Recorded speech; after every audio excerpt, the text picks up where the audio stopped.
Hello, everyone. So today I have Jonah with me today. We've been talking about like the sexuality gates and the caring gates this week. So we thought we'd make a video because we've been having a lot of fun with it, and we thought we'd share it. So Jonah, do you want to? Yeah, I think it's a really rich topic, and Gaia and I have been kind of sharing notes. I mean, pretty much every day we send little snippets to each other of kind of what we've been learning about or different observations, and so yeah, I think we both feel like it's time to share what we've learned and see if we can dig into this. It's a really rich area. I feel like, relationships are just, well, not only, relationships, but just human sexuality, how we care for each other, the caring gates, like you said. And these things need to be distinguished too, because at least speaking personally, most of my life, they've all been glommed together. Like, well, if you have a sexual connection with somebody, you expect them to care about you, and you want to care about each other in a certain way. And then how does love play into that? And is it a relationship or not? And all these different aspects that I've been gaining a new ability to differentiate them. I think it's really nice to be able to see them as different things, So I've been really excited about that. It's like having a new vocabulary in a way, having new, Yeah. new words. And it's kind of like we both felt too, like I wasn't really interested in them, like the sexuality gates or anything, right? But then it was just great, and we started going over it. It was so fantastic. I've laughed so much. Mm-hmm. I've laughed so much with this, I think And same for me in that I also, I've been studying human design for quite some time now, for years really, and I never really was drawn to this topic so much. But then, once we started to study it and get into it, there's a lot of, I think human relationships can be really tragic. There can be a lot of suffering, a lot of dilemmas around that, but also with a different perspective, you can just see the absurdity and the humor of it, and you get a different, it can be very freeing. I mean, I know that as I was reading a lot of this material, I was thinking back to my own personal relationships in the past and thinking about how much I suffered over something that, with just a change of perspective or a kind of shift of awareness about it, you can realize that these are just, these are archetypal themes that it's not personal. I don't take it so personally now. It's so easy to take something really personally. What's wrong with me that I couldn't make this thing work or do it, whatever. And then you kind of get a perspective, and suddenly it doesn't seem so personal. So it's been really liberating in that way.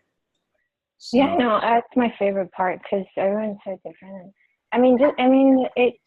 It's kind of with every aspect, not only that, but I said this one was like specifically, like particularly really, really good in that sense. Like, because there's so much blame, in relationships, and so much pain and suffering, you don't care and this and that. And when you really look into it, it's like, and it's true, it's just everyone is so different in the way they perceive what caring is or what loving is or, whatever, what sexy. But my favorite part was in the beginning, like the thing that hit me was that there's the individual sexuality, there's the tribal, and there's the abstract collective, but there's no logic. So there's no logic in sexuality. Right. Yeah. Right. There's nothing. It's hilarious.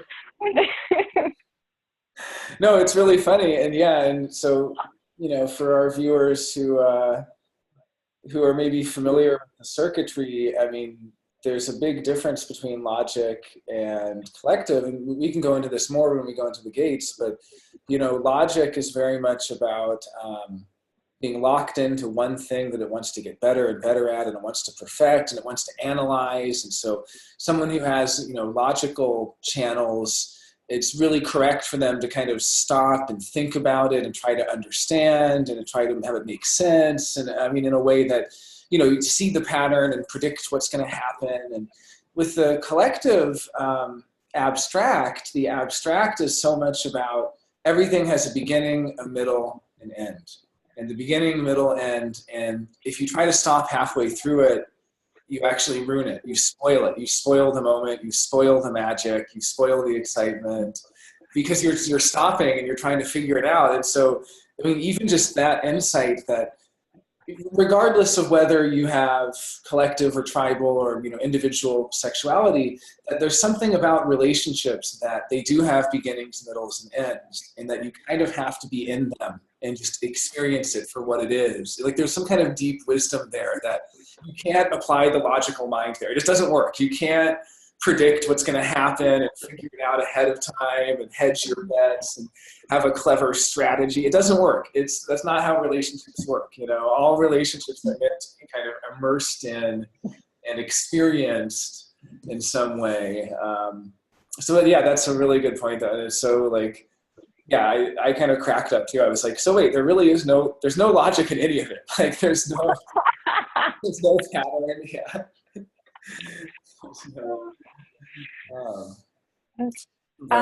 Would you like to give us a summary of the different sexuality gates?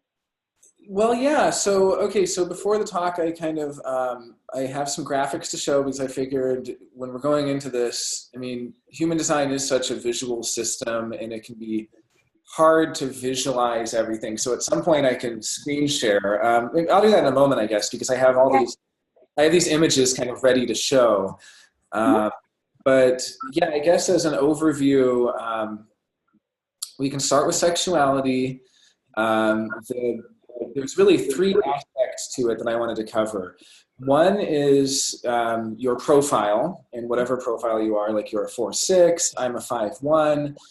The profile is going to have bonding strategies. It's going to have sexuality strategies, so to speak, which really come out of the role gates of the 59 and the 6. So gate 59 and gate 6 are both very important. Those are in the defense circuit, going from the sacral to the solar plexus.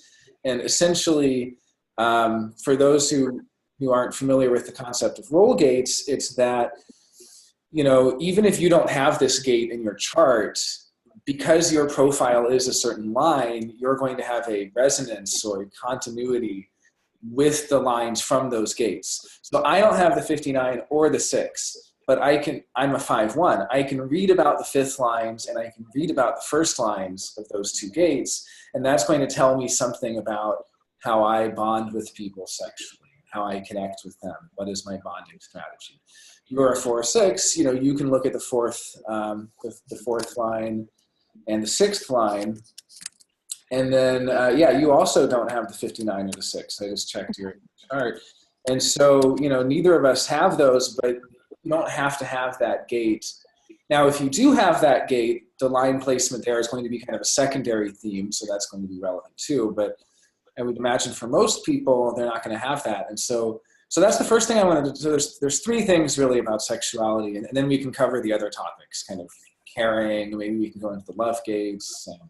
But the three things for sexuality were the profile, bonding strategy.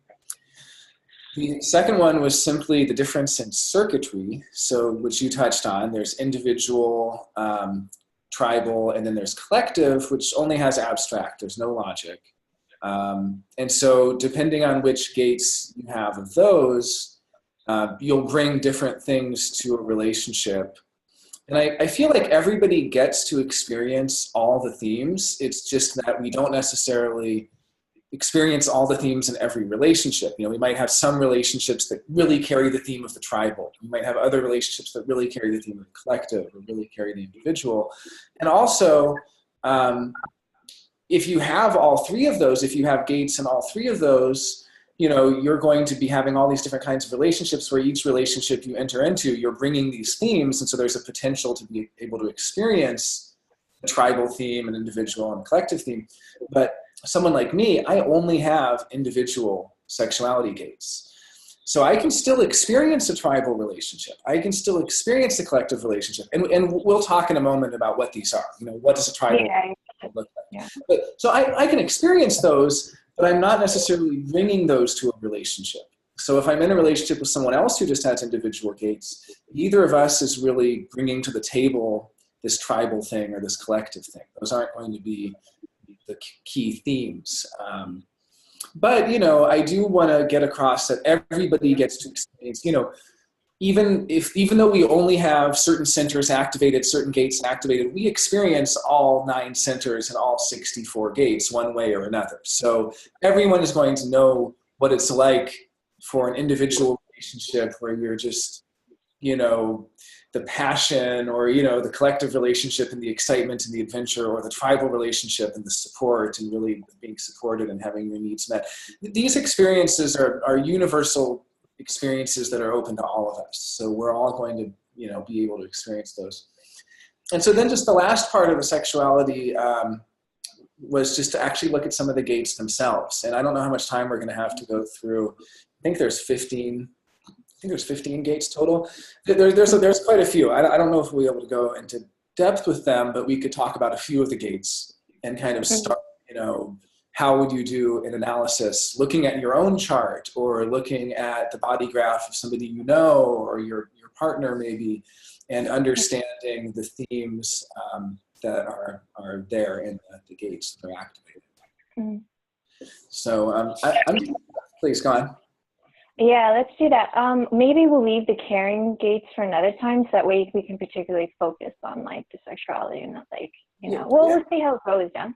Yeah, we'll see how far we get through it. The caring gates, there's also more of them. There's 20 something. I mean, the caring stuff can get, we could touch on it at the end just as a kind of, and because the other thing is, once you get a feel for how the sexuality gates are interpreted and you start to get a feel for it, you can kind of do your own synthesis. You can kind of imagine, okay, now I know what individual sexuality is like. What is individual caring? What is tribal caring? What is collective caring? And you can kind of, it's actually really stimulating to the imagination to even do this exercise yourself and try to think about it. Wow, collective caring must be caring about, big picture things like saving the world. And what is individual caring? Is it purely selfish, or is there another part, or something like that? So, and it's not. It's obviously not. Individual caring isn't. But anyway, so I'm going to turn on screen sharing and see if it. Okay. All right. So these are the line themes of Gate 59. So this is the first part of sexuality where I was talking about, depending on your profile, you're going to carry certain themes. So me being a 5-1, I have the theme of seducer, seduced, and pursuer, pursued. You being a 4-6, you have the confidant or not, and the soulmate or not. And so these are going to be, these are really interesting, and there's like a number of points here. So for one thing, they always say they're always in a binary, and so that's the first thing to realize is that the binary nature works in a number of ways. One is that you're going to shift between these themes at different times in your life, but even bigger than that, you're going to express one or the other of these themes in particular relationships. So the example, and these are not even though they're called sexual line themes, this could be friends, and, co-workers, anything. This is how we bond. This is how we achieve some form of intimacy. So, and the interesting thing is, because you're going to go on one side or the other, there can be dilemmas here. So the example that Ra gave is to imagine a child who is a second line, who has shyness versus boldness. And with one parent, they have shyness, the other parent, they have boldness. Well, it's easy to imagine that the parent that they're shy with is going to be frustrated year after year. No matter how close to your child you get, the kid is always shy around you, doesn't want to really share, doesn't want to show, doesn't want to and then the other parent, they're always so bold, and they're revealing so much and expressing so much around them. And so the first thing to realize is that the mind can have a big problem around this dichotomy, this duality. It can have a problem personally, where I may identify as the seducer and not want to be seduced. I might identify as the pursuer and not want to be pursued. That can be part of it, where I might find myself naturally in a relationship with someone where I cannot seduce them. I'm not the seducer. Well, the mind can have a field day with that. And the mind can be like, there's something wrong here. What's the problem? This isn't who I am. Because we can strongly identify with one or the other side. And that's not healthy. We need to be flexible. And even as a fourth line, you might want to be the confidant, and it might be really uncomfortable when someone doesn't reveal themselves to you, and when they don't take you as the confidant. They might not trust you like that, and you might feel like something's wrong with this relationship. It's a bad relationship. Why won't they trust me? Yeah, that's exactly when you told me that too, because I did think it was I'm supposed to be the confidant. Mm-hmm. And that was my issue quite a few times. I'm like, well, this is not right, because I'm supposed to be the confidant and I'm not. But yet it didn't seem like that, and it worked out quite well. But then it's like your mind's like, well, it should be this way, it should be that way. So, yeah. Yeah, no, that's exactly right. We can get stuck in wanting to be one or the other. And then on the other hand, there's also a lot of jealousy that can arise. It doesn't have to, of course, but there can be dilemmas when someone you care about acts a certain role with you, and then they act a different role with someone else. Mm-hmm. So, maybe that person, like the example, the person's always shy around you and they're bold with someone else, and then you can take it personally. So that's one of the kind of liberating things about this information, is that it helps to no longer take things personally. You can see, okay, you're always going to be shy around me, and that's okay. It's nothing that I'm doing. It's simply, this is our dynamic. This is the way we interact. And that's okay. That's not a problem. But there can be a lot of jealousy where, you're in a relationship with someone and they always act a certain way around you, and then you see that they're acting a different way around someone else, and you can't ever experience that. They'll never do that with you. It's like, imagine I'm always seduced in the relationship, and then I'm very seductive with someone else, and my partner goes, you never seduce me, you never turn the lights down with me. You never, and it can be very personal. So I'm not sure if we really need to go through these so much, other than just for the viewers to kind of ponder your own, or contemplate what your themes are here, and then think about relationships in your life where you have lived out these themes or not. Or one side of the binary or the other, and you can kind of play with them where I've thought about, okay, in some relationships I've been seduced, but I've been the pursuer. That's an interesting one. Or others, I've been pursued, but I am actually ultimately the seducer in that one. It's not just as simple. So there really are 4 combinations here. But there's also going to be 4 combinations, and this is maybe even a more profound way, when you look at the 59, which is what we're looking at now. This is gate 59. And then you look at gate 6, which is right here. And again, 59 and 6 are right across from each other in the solar plexus and the sacral. And when you combine these, because just taking first line, for instance, can I just ask you something? With the profile lines, that's just based on your profile. So it's not based on the line of the different gates. It's right. It's not. It's just based on the profile. So the profile is the lines of your sun and earth gates. Okay. Yeah. So, my sun is in gate 46, 5th line.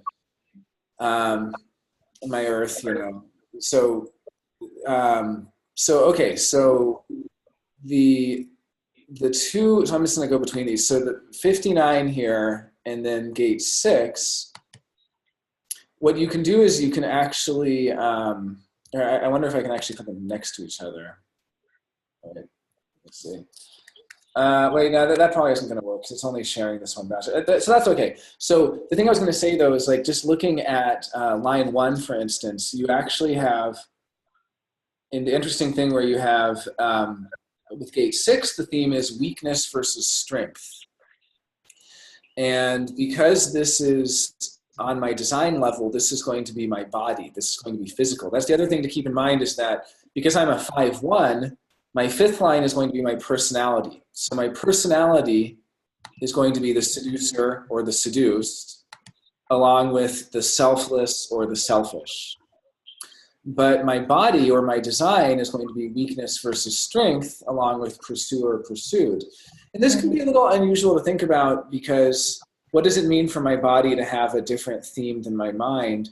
Well, it's kind of just that the body does have a life of its own. I mean, it is kind of the body's life, and the body is going to have its own way of being and its own vibe it puts off. And, you know, even I like to think about someone who has a 5th line body. Well, part of that is that their body itself will be seductive. You know, I have a 1st line body. My body is an investigator. It's a little more rigid. It's a little more foundational and grounded. You know, you see 5-1s dance and they're a little bit stiff. You know, you see a 3-5 dance with their 5th line seductive body, and it's so fluid. You know, so it is something interesting to think about, that it's my mind that carries the 5th line theme. My personality, you know, what I'm doing talking to you right now, sharing my outer authority, so to speak, which is different from the inner authority of the body. And it's my talking and my words and my conceptualizing and my mind that expresses the seductive quality, as well as expresses selflessness or selfishness. Whereas then when we get to my body, it's going to be strength or weakness and pursuer pursued. And so just with staying with line 1 for a moment, it was very helpful for me to look at relationships I've had in my life, interactions with people I've had in my life, and to actually do the kind of 4 different possibilities and look at, first of all, was I weak or strong? And this doesn't, even though it's physical, it doesn't have to do with physical size. I mean, it's not metaphorical. It doesn't mean like emotionally weak or strong. It means actually physical, but it's not like more muscles or more body mass or taller or bigger. I can think of relationships I've had with people who are physically smaller than me, but were actually physically stronger. I mean, in a way, the 1st line theme gets to domination, submission. So was I dominant in that relationship? Or was I submissive in that relationship? Was I essentially dominated? And you know, again, the mind can make a dilemma around it. And if we have a self-image or an identity of being a dominant person, we might not want to acknowledge that we were actually submissive. I mean, basically what human design teaches us here is that we're all designed to go between the polarities. We're not designed to be one side or the other. We're designed to kind of experience different aspects of the polarity.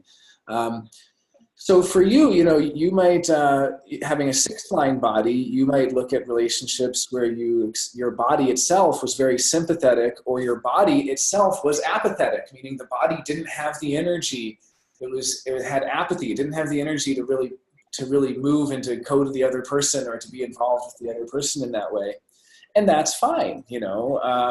And then you might look at, you know, again, with the 6th line body, where the body itself was bonding as the soulmate or resisting the soulmate bond. And even in the case where it resists the soulmate, I mean, again, that's fine. Like, we're meant to experience multiple. We're not, it's, you know, that's part of it. It's totally fine. So it's interesting to look at, you know, was there a relationship in your life where your body itself was very apathetic and didn't have the energy, yet it still had that soulmate connection, that feeling of this person being the one? Or was it really sympathetic with that person and you had a lot of sympathy with them and a lot of kind of copacetic and kind of getting along, but they weren't the soulmate, it was just another person, you know? And that's and same for me. I can think about times where I've been the weak pursuer or the weak pursued or the strong, all these different permutations. I even wrote some of them down. I was taking notes on this, and maybe that is my investigator side, but I was taking notes of different people that I know and have known, and I was kind of looking at what my role was, and then if I know their profile, I was trying to imagine what their profile and what their role was. Yeah. And it was really freeing. It was amazing. I mean, it brought up some serious kind of, past jealousies or past regrets or feelings of failure, all that stuff. It really can heal a lot of the pain and the suffering over past relationships, just to look at them in terms of these themes. If the third line rejects you and you always feel rejected by them, you don't take it personally, because you realize that, they're going to be allied with someone else. They're going to have a strong allegiance and loyalty to someone else, and they're just going to reject you, and that's okay. If the second line is always withdrawing and you're trying to get them to open up and they're just closed down around you, that's okay. I mean, even, as a fourth line, you have the wave of kindness to meanness. Some people will experience you as being mean. And part of the acknowledgement is to be okay with that, and to not worry that you have to always be nice, and to not even necessarily, and for them too, would be the realization that it's nothing personal, that what they interpret as meanness is simply a frequency that is not fixed on the side that they wish it were, so. Yeah, I think that's so beautiful, because the judgment and everything around the different, because there's a lot of things in there, a lot of the lines, people would see as we've termed as negative, and sad, but yet that's just beautiful. Anyway, okay, continue. Yeah, no, you said it exactly right. I mean, God, mine is selflessness or selfishness. Of course, I'm going to identify strongly with wanting to be selfless. And, my mind is going to shudder and cringe when I'm selfish. But that's just, we're meant to be able to experience range, and getting stuck in one particular role or on one side of the wave that can be a problem. So we're meant to experience, and that's the same thing not to derail, but it's the same thing with all of the role gates, because here we're looking at the role gates of the 59, but there's other role gates. There's the role gates of the 10 or the 13, or there's different kinds of role gates, and without going too much into that, I'll just say that people can get really strongly identified with their role, and then they can try to apply that role in every area of life. And we're not meant to do that. We're meant to kind of put on and take off masks. And that's okay. That shows a healthy ability to flexibly adapt, to different situations, and to take on different masks. And, one of my roles with my first line, first line has a collective externalization role of the authoritarian, which is that essentially I can influence people, I can influence strangers at the collective level in areas that I'm very much an authority on, something I've researched, studied, and learned. Well, how terrible if I get locked into that role of the authoritarian and suddenly I'm acting that way in my tribal relationships, in my intimacy, or I'm acting that way. We're not meant to get locked into these. So that's the main idea. I'm not supposed to be just the seduced or just the seduced. You're not supposed to identify so strongly as the confidant. You can also identify as the person who is excluded from that private, those private thoughts, private discussion. So the next graphic I have here moves on to the sexual streams and gates. The streams are the tribal stream, which is the 1949 to the 3740. The individual stream, they're calling it the stream of passion here. The tribal is the stream of need. The individual is the stream of passion. That goes from the 39 to the 55, then from the 22 to the 12.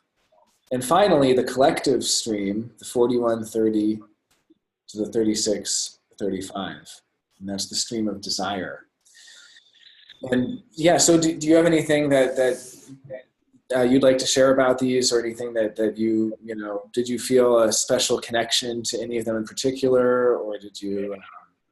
Well, actually, I was surprised I didn't have any of the individual, in the individual stream gates, because I have the one collective and the one tribal.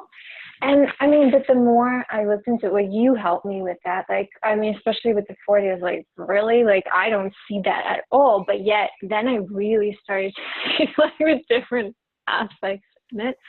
But actually, even with individual, like, I mean, I think generally, because I'm pure individual, right? I've been kind of like, well, I resonate, but I really resonate with that thing, but it's something different being pure individual and different with the, sexuality gates. And like, I mean, I was even thinking when you were talking about the individual gates, I'm like, well, I do hate Valentine's Day, like I do think it's stupid. And different things like that, like all the love songs. I'm always like, oh, why do they always like? I mean, can't they like have a song about like being yourself? And like most of the songs are all about like love, and isn't that? So I started to see like, well, maybe you're not really individual in that sense, Yeah, because you have only individual channels, but then but the individual channels don't include the individual gates here. So I think that you have individual channels associated with caring, for instance, and just like we were saying earlier, how caring and sexuality and these different aspects can get combined. Right. Like your individual caring gates very much care about empowerment of being yourself and embracing uniqueness and fighting against the forces of homogenization and and all these things. The one I really resonated with is with the caring. I'm like, yeah, that's the only one I resonated with is the individual. I'm like, that's what caring is for me. I get it that it's not, but yeah, it was really. Well, and then I have only collective channels, yet I actually, of all these 15 gates, I guess this is showing 12. Yeah, no, this is showing 12 gates. And then maybe it's 14. There's 14 gates total because the 6 and the 59 are sexual gates too, but we already covered those. Those are the sexual role gates. So, but of all the 14 gates, I only have one. I have the 12, and it's individual. And so what's interesting about that is that essentially my experience of sexuality is very much the theme carries this individual theme. And so I love Valentine's Day. I think it's incredible. I mean, individual sexuality, we can just start there where it's, individual sexuality is traditionally romantic, but it's all about building passion. And so it's not cheesy romantic. It's more like, it's actually sexual tension. I would put it that way. It's the one that actually has sexual tension. So even if you don't have individual gates, I mean, I'm sure you feel a little bit of everyone feels sexual tension with somebody that there's a certain attraction to or a certain chemistry with. And with the individual gates, that sexual tension is part of the way of expressing the sexuality, which is funny, but it's almost like it's not about the destination, it's the journey. So individual sexuality isn't about ultimately consummating that, which is why it's so perfect for things like love songs and poetry, because so much of it's about unrequited love. Individual sexuality is actually about, it can be crushes, it can be impossible loves, it can be you love someone who doesn't love you back, or you love someone who's in a relationship with someone else and you're just tortured by it, or you have a crush on your teacher or a crush on your coworker, or however it works. It's so much of it is around that.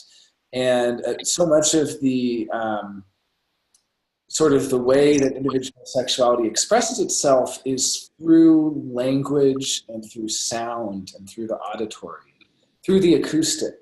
All individuality is highly acoustic, but if you think of individual sexuality, I mean, I'm thinking about the couple who sits there at the cafe and one just talks for a while and the other listens, then the other talks for a while and the first listens, then the one talks and the other listens. And they go back and forth and they're just listening to each other talk, and they love the sound of each other's voice, and they love the way the person phrases things. And that was a real realization for me, which I realized years ago without human design, that I'm extremely sensitive to the tone of voice someone uses in a relationship. And some people, I'm just really attracted to their voice, and it goes beyond almost anything else. It's just the quality, the timbre of their voice, the way they speak, and attracted to their mind. You know, there's a thing called sapiosexual that people talk about, which is being attracted to intelligence or attracted to somebody's mind. Well, this is the individual, because the individual is very much attraction to outer authority, attraction to the way someone speaks, to their ideas. And that's why it goes hand in hand with crushes, and with, it even has a relationship to, the relationship to the sound of the voice. It's essentially, we get seduced or we get crushes. There's an auditory component. It's not simply that the individual is looking at a photo of somebody, but the individual is hearing that person's voice. Or, you know, it's why people get crushes on songwriters and singers. You know, singers, people fall in love with them because, you know, there's something beautiful about this expression of the voice.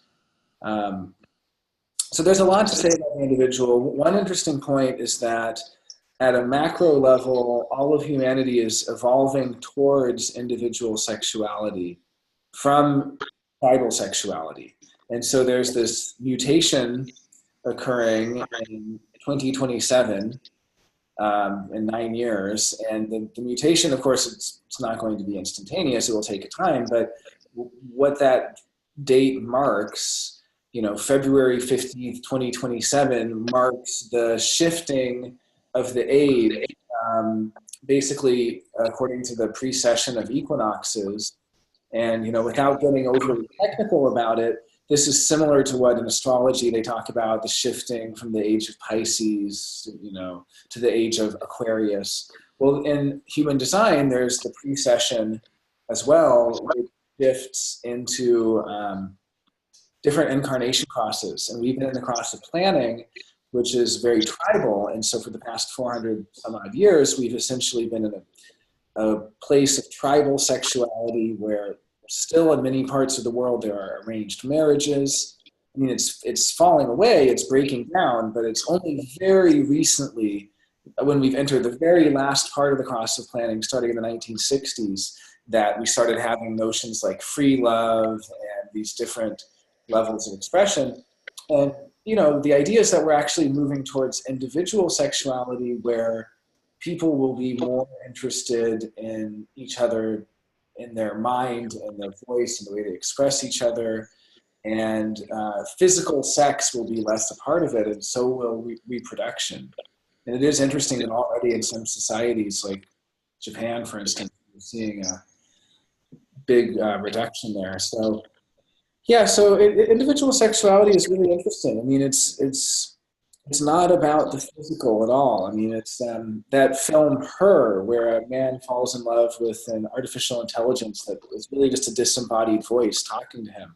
That's pure individual sexuality. That movie is so romantic. I mean, the protagonist writes beautiful love letters for a living, and you know, and he falls in love with this disembodied voice, and he'll never get to be with her, he'll never get to experience her because she's just a voice. And that's like the perfect individual love story, you know, which might be kind of absurd for someone who doesn't have that. But again, even if you don't have individuality, I'm sure you and everyone else who's alive has the ability to be activated in that way. You know, everyone gets crushes. Everyone feels right. I mean, everyone. Well, yeah. I mean, if your partner or the other person has an individuality, you express that as well. It's what you guys bring together, right? So I think, yeah, many times people will most likely have all three, right? Mm-hmm. Just one more predominant than the other, or you know. Mm-hmm. I guess in our cases, maybe because you only have one, I only have two, is more chances of it just being one or two. Or mm-hmm. Yeah, right. No, I've had, and even, you know, looking back at my own relationships, I've had very tribal relationships that didn't have much individual component at all to them. And I've also had collective type relationships. So I think we all have all these. It's just that part of the liberation of human design is realizing you don't have to have all those, because I think everyone's trying to be everything. So there's this mental thing where I feel like I'm not a good person if I don't have that tribal support, or I feel like I'm not a good person if I'm not exciting and fun, which is part of the collective. collective is all about excitement, you know, and I don't want to be boring. I want to be exciting. Or tribal, I don't want to be unsupportive. I want to be supportive, you know. But really, my only obligation is to be passionate. That's my only obligation, you know. And it's similar to when you look at what channels you have in the rest of the chart. You only have individual channels. Your only obligation is to prevent others from interfering with you. Your obligation is to remain empowered in yourself, you know. I am collective. My only obligation is to share, whether that's sharing ideas, sharing opinions, sharing resources, sharing money, sharing access to different things. Someone who's tribal, their obligation is to support. And, you know, obviously if you have a combination of these, you have multiple obligations. But realizing that I don't have to be a supportive person, I don't have to beat myself up over not being supportive enough. You know, I don't have to be empowered even. I can experience that. You know, people like you might empower me to be more truly myself. But I don't have to carry that with me. I can experience it as an influence.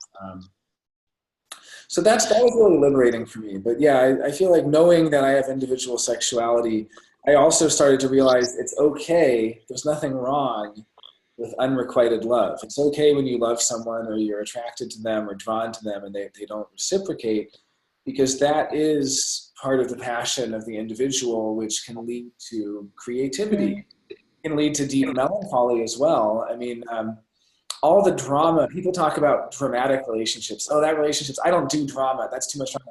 That's individual right there. Individual is a drama relationship. It's the life or death relationship.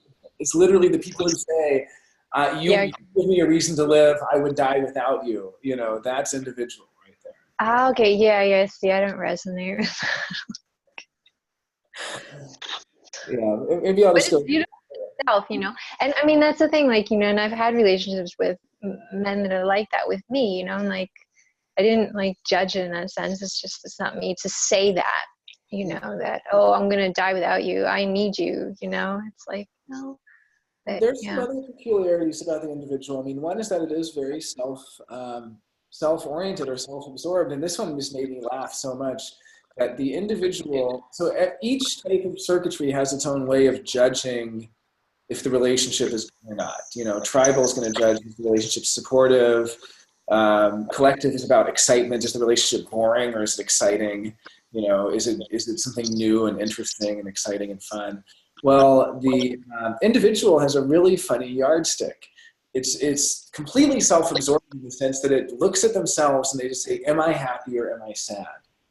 And the fact is, we change between happy and sad, so the individual is the only one of the circuitries that's eternally fickle. I mean, even gate 55 is right there in it, which is the gate of sexual moodiness or fickleness.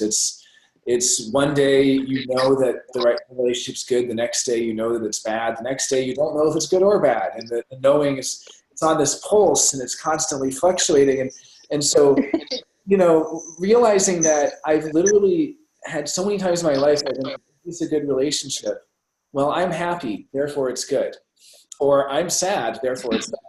And just like realizing this like weird, that's really what it was, that, you know, my own personal happiness or sadness at that particular moment in time, it changes so much.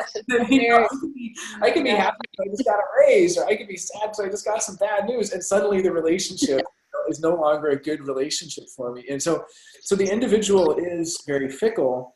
However, it does have an interesting theme where it doesn't get bored in the way the collective gets bored. So the individual relationship can actually stay with the same person for a very long time. It's just that tumultuous, you know, now we're up, now we're down, now we're good, now we're bad. And also it spikes. The individual has a particular kind of emotional wave that spikes up or spikes down. And so it has like almost like a slow boil or a slow build and then a big spike. So the individual, like, you've known that person for 6 months, for a year, for multiple years. There's always been the sexual tension or the passion. And at one point you finally kiss and it's a full moon and the, you know, music starts playing. You know, that's the individual. So when you're saying though, like generally, because you said relationships, but doesn't the caring like gates, depending if that's individual, you know, collective and tribal, play into it? And maybe the love gates as well? Yeah, okay, that's a great point, and I'd love to get into those. So we can kind of move through these, so we don't. No, that's a really good point. I mean, I feel like with particularly sexuality is a certain kind of bonding that. Yeah, maybe you're bored with sex. Yeah, like sexuality is bonding that comes from the solar plexus, so it's the bonding that is most connected to what is kind of the scent of life or the flavor of life. It makes things more colorful. It makes music sound better. And this is any of them, even tribal can too. I mean, there's something really beautiful about a tribal relationship where the one partner's cooking meals for the other, and they're taking care of each other when they're. So, which is funny because it sounds like caring, but tribal sexuality is very much connected to these acts of support. So, and then the collective also, collective sexuality, yeah, it doesn't have to be, it doesn't have to be a caring relationship, but it is going to be some kind of relationship. And I guess relationship is an interesting word to use because particularly with collective sexuality, there's a beginning, a middle, and an end, and that can be very short. I mean, collective is the only kind of sexuality that can have sex with strangers, for instance. Individual has no interest in that. Tribal has no interest in that. The collective, a big part of collective is to something exciting and new and different and wanting to try things for the first time. And once it's been done before, having no interest in it again. So the other thing I wanted to mention about, so about the collective, well, let's just kind of go through them. So I feel like individual, I think we did a good job covering the individual. I mean, just the thing to realize that it's all about passion. It slowly builds up, spikes. Sex itself is not a big part of it. It's about this sharing of worlds with each other through talking and romance. Collective is, sex is a big part of it. Collective is the only one that actually has like the gate of, for lack of a better term, fucking, which it says it right here, actually. If you read 36, sexual crisis, penetration. Sorry if any kids are watching. I wouldn't imagine they would be. Fucking, juiciness, random experimentation. So the collective is the only one that actually has, as part of its theme, actual sex. That's the interesting thing to me. That the collective is, experimentation. It's sex for the sake of sex. It's sex without romance. It's sex without attachment. It is, it's also sex as stimulation or as excitement to stave off boredom. That's a big part of it. It's also where fantasy is, which is funny because we might think that the individual is always fantasizing, that the individual being so in love and so romantic, that fantasy plays a big part of it. In fact, that's an accusation oftentimes against individuals that, oh, you're just fantasizing about that person. You have a crush on them, but it's nothing like that. Well, actually, no. The individual, when they're drawn to someone like that, it's because there's a building passion, and that passion is building up. And what people call fantasy is actually a burgeoning attraction or a burgeoning passion for that other person. And it is actually attracted to real qualities of that person. Now, the collective has a very interesting progression. It goes from the 41, fantasy, the 30, fates, 36, crisis, and 35, which I usually think of as maturity or having had the experience. Well, collective sexuality starts with essentially, it kind of starts and ends with boredom in a funny way. Well, it starts with hunger, I suppose would be a better term, but not being satisfied with what you have and fantasizing about, if only I could have this adventure or this experience, and wanting to jump in, wanting to start something new, because a big part of the collective is that things have a beginning, a middle, and end. They want to start something new, and they want to be in it, and they want it to be over.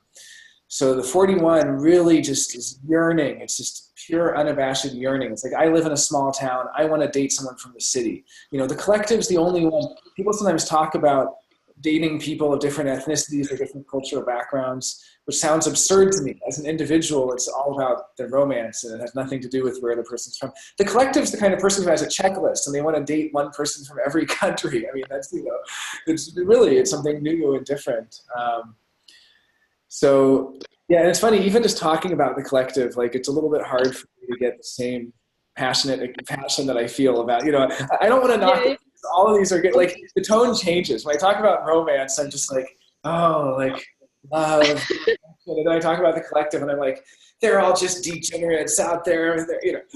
No, there's no morality here. I don't want to have any morality. And again, we all have these kinds of experiences. I mean, I think, I've had collective relationships, and the collective is kind of where you get things like the one night stand, where you get being on a vacation and you meet somebody and you go out with them for a week and you have this amazing experience and you never see them again. That's the collective.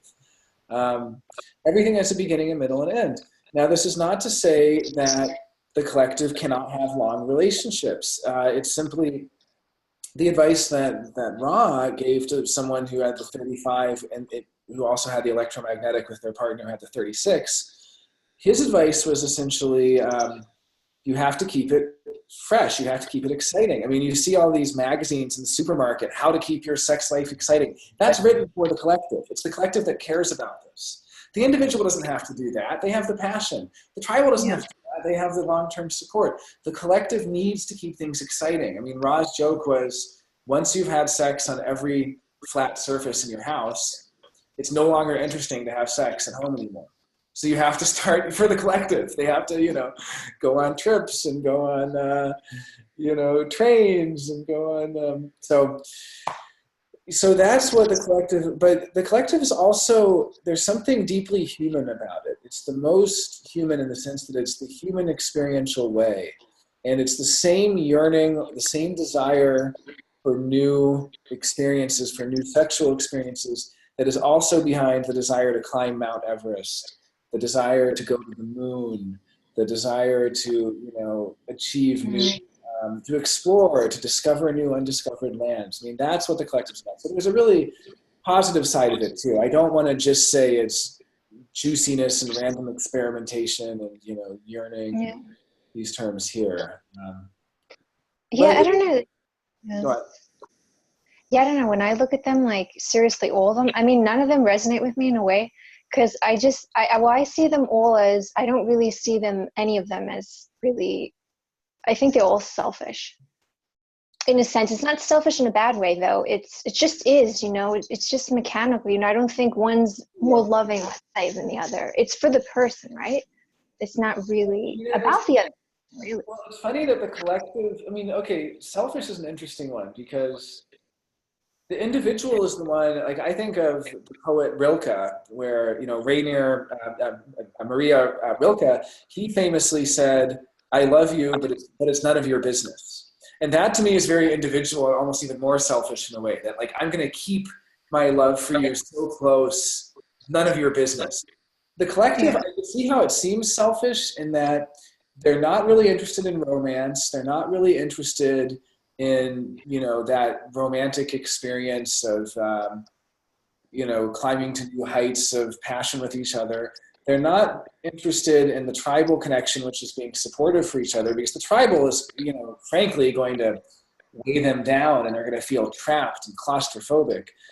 The collective, but here's the thing, the collective is really interested in sharing. It's interested in sharing, and so in that sense, it's the least selfish, because the tribal wants someone who will support it. The individual wants someone to be in love with or to adore. But in a way, it's the individual's a little selfishly like, I'm going to write the best poem because of how tormented I am about you not loving me back.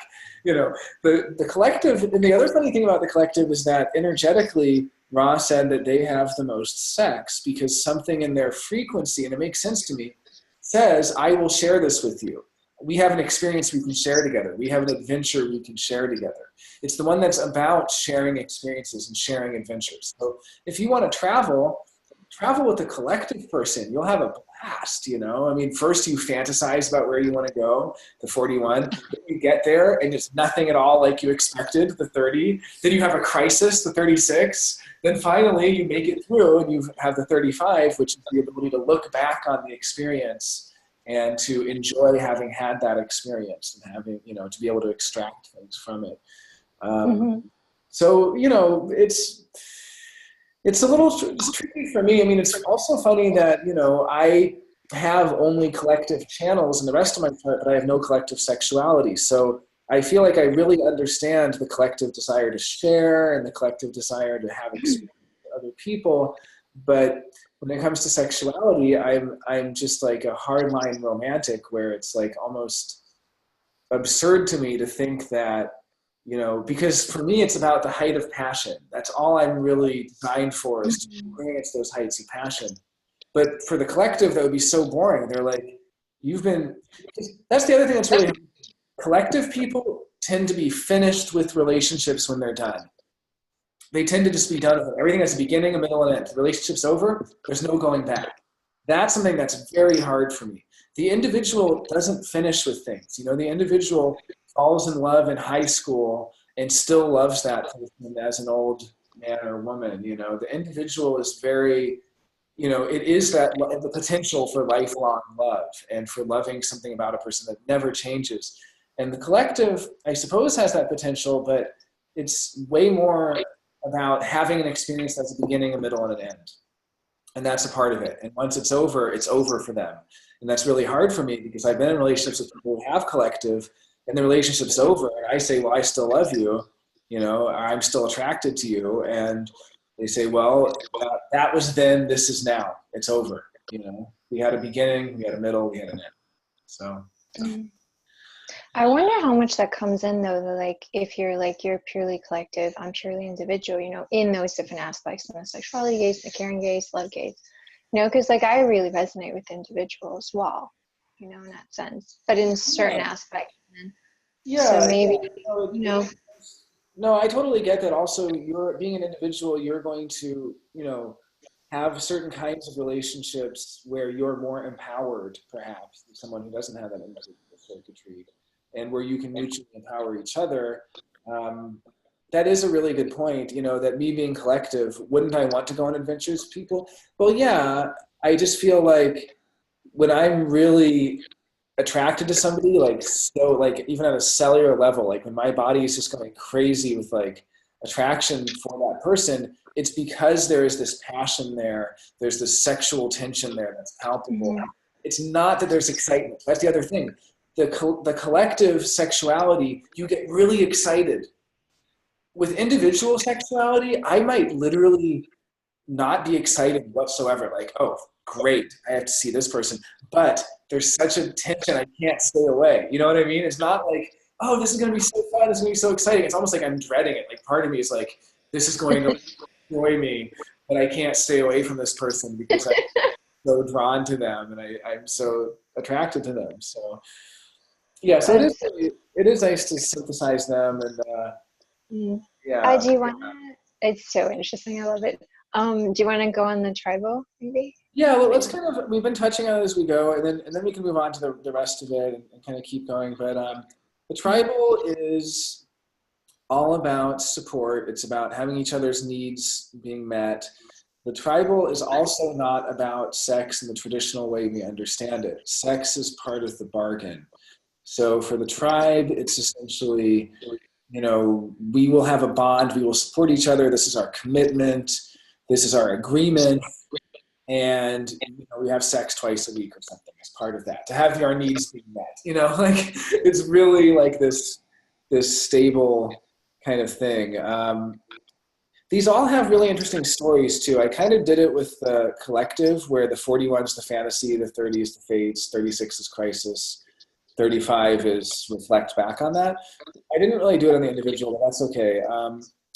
I'll say that the story for the tribal is the 19 is essentially flirting or trying to attract resources. So the 19 is almost like, who has the resources for me? Who's going to be good parent material? You know, who is going to support me? And then when they find that person in the 49 is basically who can say, I will do it, but it puts the condition. 49 is the most jealous, well, besides the 45 and the 49 are both very jealous gates. The 45 is very possessive, but the 49 is very jealous. It basically says, you've been flirting with me. Okay, I'll go along with it. I'll support you, but you can't flirt with anyone else now. You cannot, you know, you have to be only for me. I'm the one who's now, you know, you will obey me. And then we get to the 37 to the 40, and that one's a really interesting Now you have the 40 like we talked about. 40 is the denial of the need for sex, and 37 is just non-sexual affection. So that whole channel has the potential to be somewhat asexual in the way that we understand it conventionally. But yet it is a way of sexual bonding. It's simply that the tribe, the role of the tribe is to make children, but it needs to have a limit. And the 40 is actually like natural birth control, which is saying no. Because in the past, if you didn't say no, you would just keep having kids. And so the 40 is basically the ability to say no, the ability to reject, the ability to say, I won't do it. The 40 also is this interesting rejection of giving too much to the tribe. So the 40 is the beautiful aloneness. So it says basically, I want time for myself. And the 37 says, I want you to contribute. And so there's a bargain. That's the channel of the bargain, or the channel of, there's basically a bargain that's struck there between the 37 and the 40, where the 40 says, okay, I will give you this much attention and this much time, but you'll leave me alone and give me my own space where I can go and do my own thing without your interference. So that's a really interesting aspect of the tribal bond also, that it is a bargain that involves a certain amount of freedom to do your own thing once you've contributed. It's like, yeah, I'll give you this much attention, but then you'll give me this much space. And that is part of it. But the tribe is really, that's where we get marriage. That's where we get the most staying power in a relationship. I mean, it's the glue that holds relationships together. It's where we get child raising. The collective has no interest in raising kids, and the collective might be interested in having a kid just to have the experience of having a kid, but it's not interested in raising them. And the individual is only not really interested in that either. They're interested in the passion and the excitement. They don't want anything to remove the passion. The tribe is really, are we suitable to start a family? And that's the goal, is to kind of build the tribe and build this network of support. What happens when I'm old? Don't I want kids to take care of me? What happens when I have needs? I want them to support my needs, and I'll support their needs. There's this whole agreement and bargain. So the tribe tends to be the people that have the longest lasting relationships, but they don't need communication. Someone who's purely tribal, these are the old couples where they have affection, they touch, because touch is a very big part of tribes, whether it's the handshake or, in the case of sexuality, the hug or holding hands or the tap on the shoulder. So the tribe is going to be very affectionate, but these are the old couples who, the man puts his hand on the wife's shoulder and she grabs him around the waist. And they don't really talk. They just have this physical intimacy and this unspoken agreement or bargain that they each feel is fair. Fairness is a big part of the tribe. I mean, part of the good thing of realizing all this is that we can also learn to differentiate, so that if I'm in an individual type relationship, I shouldn't be saying, well, that's not fair, because that's tribal, fairness doesn't come into it, and that's okay. Like, in a way, this kind of being able to distinguish between these different kinds of circuitry is so helpful, because we no longer try to be everything. We don't want the relationship to be all things. We don't try to be everything in a relationship, and we learn to not bring up things that aren't relevant. Like, if I'm attracted to someone and I have an individual style connection to that person, my mind can say, well, this isn't fair. It's not fair at all. Who cares if it's not fair? It's not a tribal relationship. It's an individual relationship, And if you're in a tribal connection with somebody, who cares if it's not exciting? It can be as boring as it can be. It's okay. It doesn't matter. It's about excitement. And it's so funny when other people look into other people's relationships, and they try to advise them, like, oh, well, the person should be that, if they're very tribal, they should be this or that. Oh, the collective person will say this, and like interfere, but yet, like, it's just We're all trying to do everything. Yeah, and like what you said before too, with like the tribal, it's like the touch, the pat on the hand or whatever it may be, and like the act or whatever. With the collective, it's the visual, right? It's the visual, very impersonal, visual. How does this look? It's like excitement of the visual stimulation. It's almost like wanting to see yourself in the mirror doing something.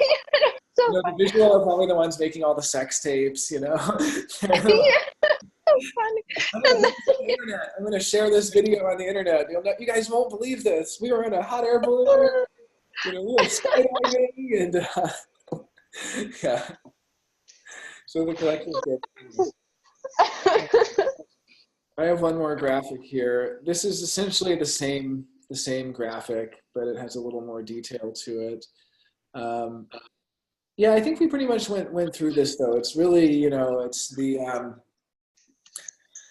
I mean, there's obviously more complexities to it. This is interesting. The voices have to do with. So you actually have one of the voices of human sexuality, and I have one of the voices of human sexuality. So yeah, right? I have the individual voice, gate 12. So my gate 12 is basically how individual sexuality expresses itself to the world. And so I can, it's the gate of articulation. It's traditionally associated with writing and poetry and speaking. It could also be very inarticulate. I mean, I can go between, it's very moody. And so when I'm in the mood, when I'm activated, when I'm around somebody who has the 22, or when my solar plexus is activated and it's giving me that excitement, and, then I can, or that passion, I should say, then I can be very articulate. And when it's not, I couldn't write poetry for the life of me. So it's really like the, free-flowing articulation versus writer's block. The 35, which is what you have, speaks on behalf of the collective.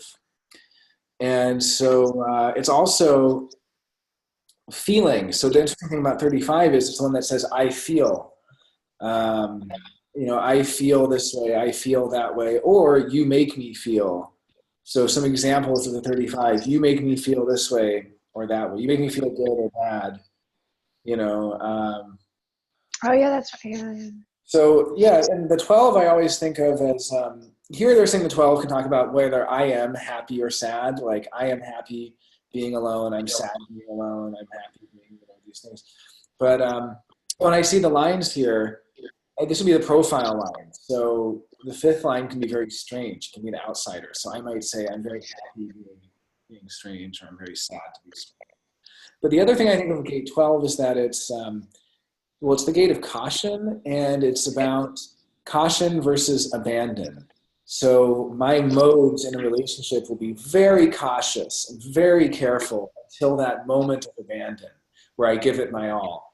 And the other part of gate 12 is that it knows whether it can try or not. So I can say, like, I know I can't even try. There's no reason to even try. Like, I'm in love with somebody, I'm attracted to them, and I know I can't even try to get them to pay attention to me because there's no chance they'll try. Or, wow, I'm really into this person. They might not be into me, but I know I can try. And I get this confidence to be able to try to connect to them. And the 12 is really always trying to mutate the other. It's always trying to get the other to change in some way, which can be really annoying because it's trying to plant the seed that then grows into a new attitude or a new way of seeing the world. Or, it's very mutating, the mutative voice of individuality. So yeah, that's another interesting complexity to it. Just the voices, the way we express them. And the tribe doesn't have a voice. So that's funny. The tribe doesn't have a voice. Yeah. Well, the tribe has the 45, but it doesn't have a sexual voice. It doesn't have an expression of a sexual identity. The 45 is the tribal voice, which isn't shown on here. And I have 45 also, and the 45 is an interesting one because it can be really possessive, and it can talk about what it has and what it doesn't have. But I guess it's not a sexual voice in that it doesn't necessarily, like, that's why the tribal relationship is mute, so to speak. I'm in an individual relationship. I can tell that person I'm sad because of this and that. And you're in a relationship, you can tell that person, you make me feel this way, or I'm feeling that way. And you can communicate about how you're feeling. The tribe doesn't really communicate. It communicates non-verbally. I mean, it touches. It doesn't talk. So I have a couple of tabs open here. This one, we won't have to go into too much, but this was just an example of individual sexuality. This is from the Henry Miller and this is from Henry Miller to the Cuban diarist Anais Nin. So she is also a novelist and a famous writer. And this was just an interesting one because he wrote these famous, famous love letters that are so beautiful. And I have their charts, and it's just really beautiful. I mean, he's saying, this is after they had an affair. So this is so individual. They had an affair. They were each married. She was married to Hugo. I forget his last name, but she was married to Hugo. He was married to June, who both ended up having an affair also. I mean, geez. But, Henry Miller was so in love, and he wrote these letters. And the interesting thing is he doesn't have any individual sexuality. So I wanted to so for a second, I just want to read a few lines from this just to get a feel of individual sexuality.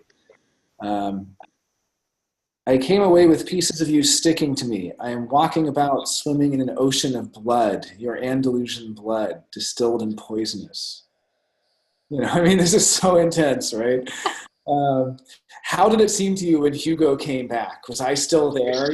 He's like tormenting himself about her husband. I can't picture you moving about with him as you did with me. You are not just 30 years old, you are 1,000 years old. Here I am back and still smoldering with passion, like wine smoking. Not a passion any longer for flesh, but a complete hunger for you, a devouring hunger. I read the paper about suicides and murders, and I understand it all thoroughly. I feel murderous, suicidal. So this is so individual, but then the interesting thing, he doesn't have any individual gates.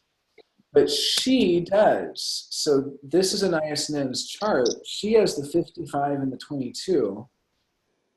And, he doesn't, but I was going to say, in fact, he only has a tribal gate here. He has the 37. So it's so interesting. You might think, well, why is he the one writing this amazing letter? But it also, I guess this is just to remember that when we don't have an activation, we amplify in that way. We can amplify. And interestingly, they don't actually connect. It's so weird. Yeah, they don't connect the solar plexus. So they both have undefined solar plexus. But I guess it's just the point that, he probably wouldn't have written that letter to someone else who didn't have that individual sexuality, but it affected him so strongly. And they both don't have the sacral either, right? She does. She's a manifesting generator, and he is a manifester. So she's the manifesting generator with the integration circuitry. That's it, only integration circuitry. So she's a real survivor. That's the interesting thing. She, sleeping Phoenix, 3-5 sleeping Phoenix. She had an interesting life. She was married to 2 men at once, one in New York and one in London, I think. She had 2 different Rolodexes, one with each of full of the lies she told each man. I mean, really interesting. And then he's a manifester. So, yeah, really interesting relationship. But anyway, I just wanted to show these just to kind of, just because one, that was a great example of individual sexuality, the drama and how intense it is. And then 2, just to show he doesn't have any of that. And yet, he's able to channel it so well. So I think we shouldn't be discouraged if we're missing part of it. I could be discouraged about, wow, I don't have any tribal sexuality. Am I doomed to never have a committed long-term relationship? No, with the right person, following your inner authority and following the way, your strategy operates in the world, you'll find exactly what you need, and it's all available to potentially experience this whole range. It's just about taking the pressure off so we don't feel like we have to experience that or that, we're incomplete. So that's what I wanted to get at with things. Yeah, not making the generalization that, it should be this way, it should be that way, or if they have that, then it's not going to work, and this and this and that. You don't know. If you're entering it correctly, it will be correct for you, no matter what the configuration of the other person. Exactly. Because a lot of people fall into that trap, it seems, like, yeah, what does it mean if I have this? It means I can't have that. And yeah. I know, yeah, and that's not real. I mean, yeah. So again, then we would all be stuck in like not moving. Let's sit in our room. Yeah. So when it comes to caring, which I have here, I don't really want to go through all these other than to just kind of touch on I'll just touch on a little bit. It's a little overwhelming even just seeing. Maybe just so overwhelming. Like maybe do you want to like talk about it another time? Like because it's a really Oh, beautiful. I think, you know, I mean, we could potentially go into it at another time, but I do want to just talk a little bit about, at least to continue the theme of the individual, the tribal, the collective, and just talk a little bit about those. You know, and I have a few things to say about caring, and then I have a few other tabs too that we can go through, which seem relevant. But yeah, I mean, there's so much detail here because there's so many caring channels. Really, there's well, yeah, there's no, not 20. There's like 18. So there's really just a lot. But talking in general about the circuits, I feel like can at least be kind of interesting. So the thing about individual caring, this one really clicked for me. Not that I don't have this, but I recognized it. Excuse me. And individual caring is not only caring about yourself. That's actually going to be integration caring. So people that only have integration gates, 34, 57, 10, 20, they're going to be people that have a lot of self-absorption, or what you could call narcissism, but I don't think it needs to be a moral judgment. It's more like self-preservation, a lot of self-preservation instinct. And they're going to be very concerned with themselves. And individual is different, and that individual will care, but it'll care in its own way. And it's about empowerment, so it doesn't necessarily want what it might consider to be fake caring or disingenuous caring or caring when it doesn't need to be cared about. So the funny example that Ra gave, he said you have someone with a 2838 and they're about to walk into traffic and you care about them, you grab them by the shoulder to keep them from walking into traffic. And they turn and look at you with a scowl and they just, you know, it's the expression that just says, what do you think you're doing? Do you think I'm stupid enough to get hit by a car? Like, come on. Like, they're not grateful at all. It's the opposite. It's like, leave me alone. I'm empowered. Don't disempower me with your caring. Then they actually get hit by the car. They expect you to care about them because they need you at that point in time. You know, they need you to care for them. And so people can get it backwards and they're caring so much about the individual person when the individual doesn't need it.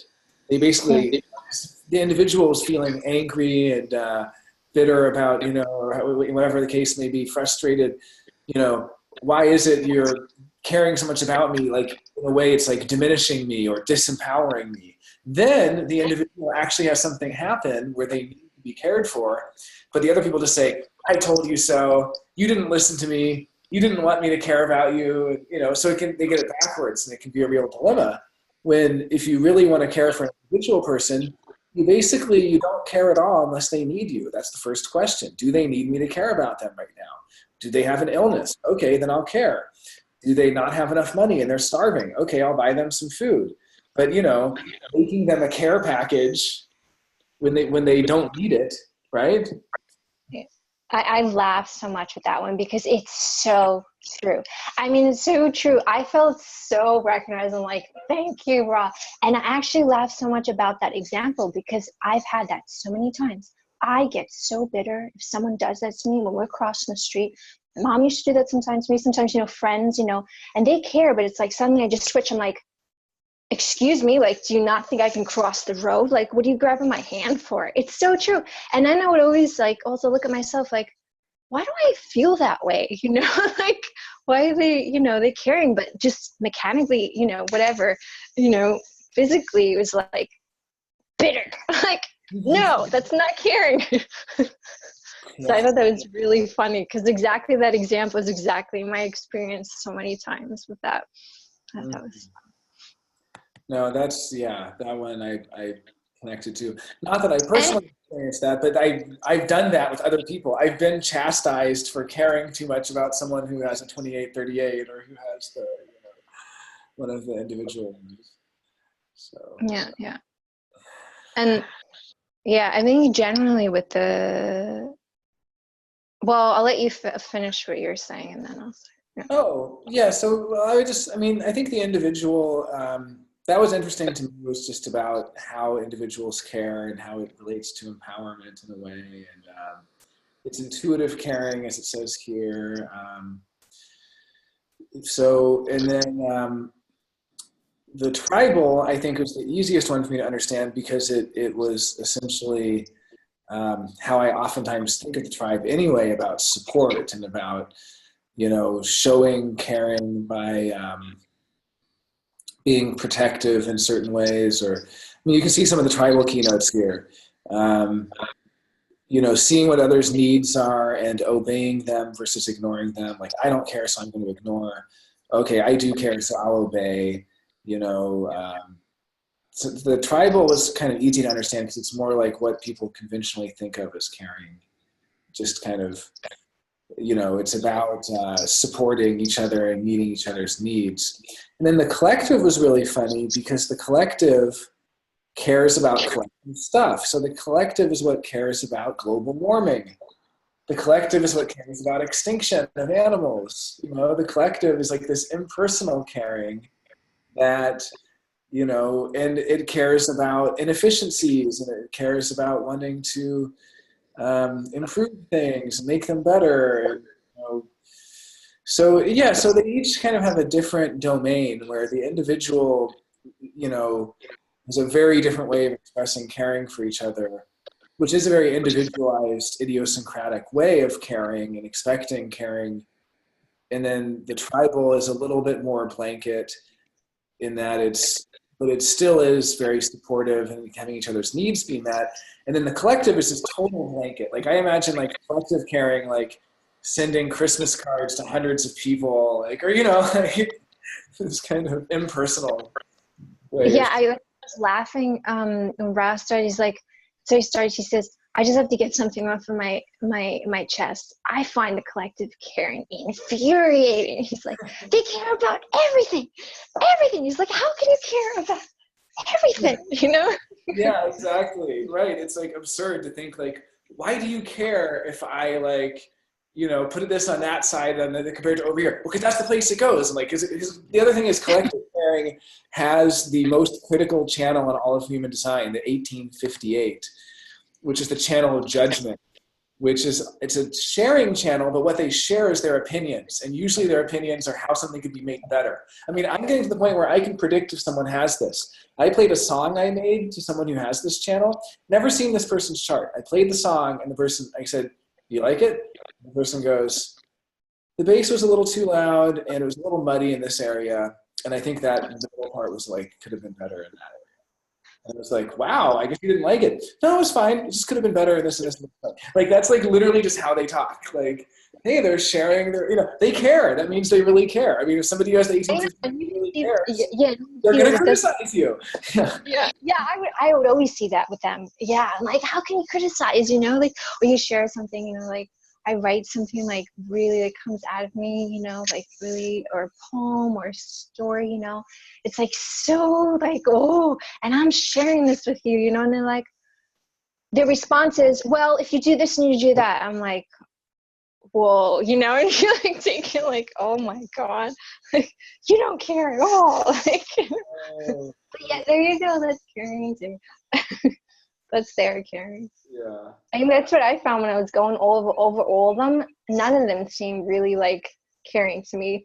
None of them. Like, it's just individual what's, for one person, like what you feel from them. And it's funny because you do. I've always had that, like, yeah, you feel from a specific person. Oh, they do care, like it's a different way. It's their way of caring, in that sense. And I think with the individual thing, well, I felt like really like, yay, thank you, Rob, because individual caring is not really seen as caring. And I'm like, no, but that's caring for me. I let you do what you want to do, and I do what I want to do, and I be myself, you be yourself. And yeah, I don't know. Yeah, it's caring enough to let someone make their own mistakes and let them be themselves and find their own. It's, not to try to disempower them. I mean, there's a few good kind of general points about how human design approaches caring. And one is that, we each have different ways of expressing caring. So in the same way that we can be we can kind of let ourselves off the hook on the sexuality side for maybe I am this kind and not that kind. The same with caring, like we don't have to be everything. We don't have to express, we don't have to have all the different kinds of caring.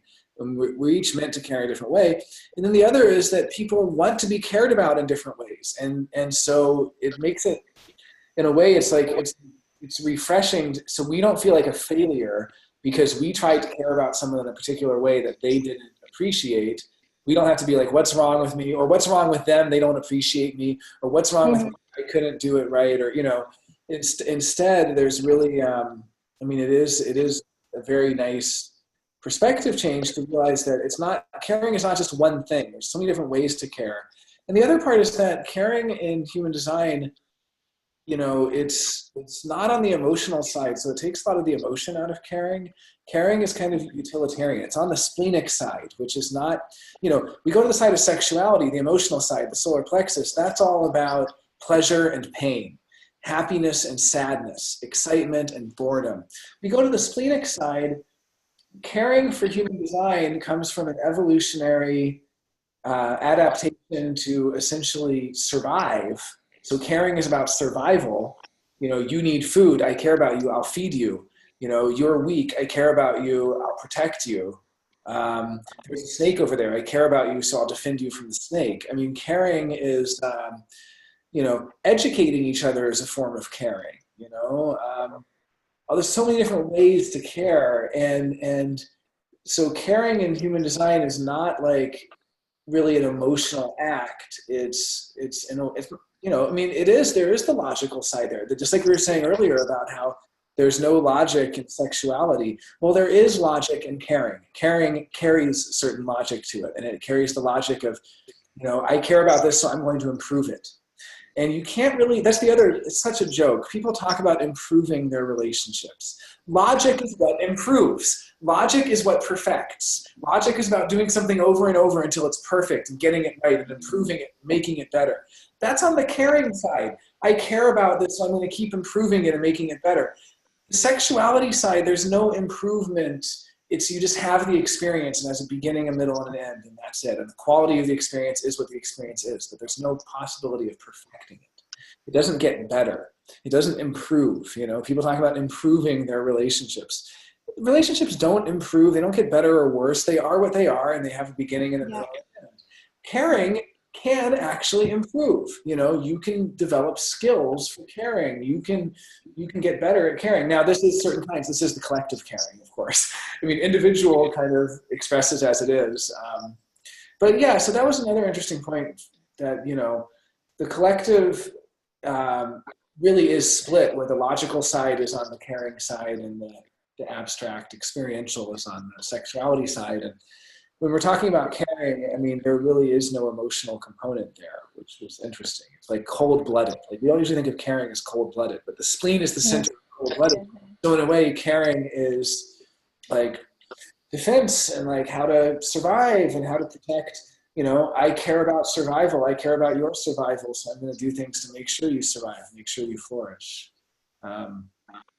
Of course, it's about more than just survival. Like the 28 is about finding a greater purpose. I care about finding a purpose in life that's beyond mere survival. So that's an aspect of it as well. Yeah, so that was really fascinating to me, just realizing the distinction there. And it's funny, yeah. So the sexuality gates come out of the emotions, the caring comes out of the spleen, and then the love gates come out of like the identity center. The G center, yeah, right? there's 4 love gates in the G center and the identity center, and those are the center ones. And then those are the transpersonal or kind of, those are the transpersonal love gates. And this might be a good. Actually, you know, yeah, the sorry. 45 and the 21 come out of they're one of the caring gates. The 45 and 21 is one of the caring gates too, and they come out of the ego center. Oh, okay, so there is some warm blood. Right. Yeah, so there is more. Yeah, we're 26, yeah. 44 rather than 26.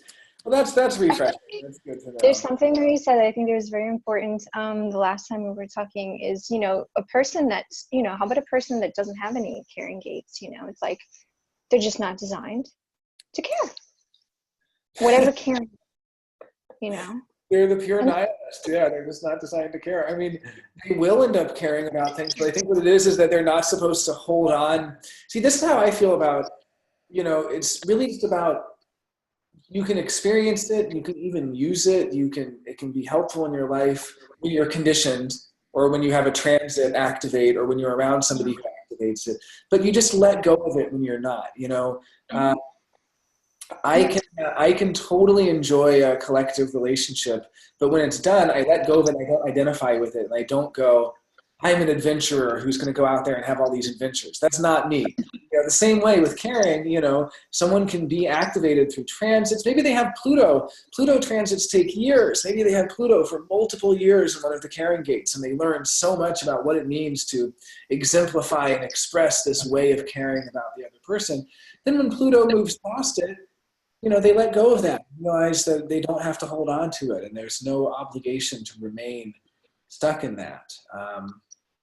It is interesting to me that the splenic gates are kind of all in a row. They're all in a row in the wheel after gate 46, the splenic gates. So we do periodically get these transits. I mean, even once a month, the moon transits all of our carrying gates, and it takes, 5 days to go through all of them. Not all the carrying gates, sorry, all of the splenic carrying gates, which is a lot of them though. And so there's this monthly cycle, and then there's a time of the year where the sun goes through them. And so that's always interesting to me, just to see where the gates are laid out on the chart. And then as you mentioned, so the love gates, the four primary or kind of transpersonal love gates are the 25, the 46, the 15, and the 10. And then there's these other love gates as well. But the interesting thing about those, the 25, 46, 15, and the 10, is that those gates actually mark the solstices and equinoxes. It's really interesting. The exact point of the solstice and equinox are in these four love gates. I wonder if I can actually find it. I don't think I can find it right now, but I know Ross said something really funny about that, where he said, basically, if you want to know what love is, you look at the gates and the lines that are activated at the exact solstice equinox point: summer solstice, winter solstice, spring equinox, fall equinox. And that is these 46, 25. But it's actually the second line of these gates is when it's the exact. It falls on exactly the second line. So the 46-2 is the prima donna. The 10-2 is the hermit. I'm trying to remember the others. The 25-2, so one of them is influence, and one of them, but it's funny, you basically end up with love is an influential prima donna hermit or something. You end up with this really funny, there's another one too. And, for our viewers, they can look this up on their own if they're curious. You look at the second line of the 46, the second line of the 25, the second line of the 15, and the second line of the 10. And those are basically the four keynotes, the four lines that make up the experience of transpersonal love.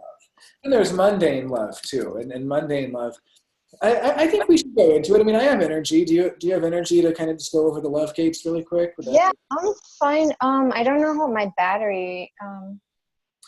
Okay. Can't, but it should be fine. Yeah. Okay. Well, yeah. Let's just go through them and then we can wrap up. Because I feel like it's nice to at least, we've distinguished between sexuality and caring. We talked a little bit about relationships, which could be the topic for another day. But I feel like at least going into the love gates would just be nice, just to kind of, which is another fascinating topic. So the transpersonal love gates are the 25, the 46, the 15, and the 10. I can share my screen again here. Let me see.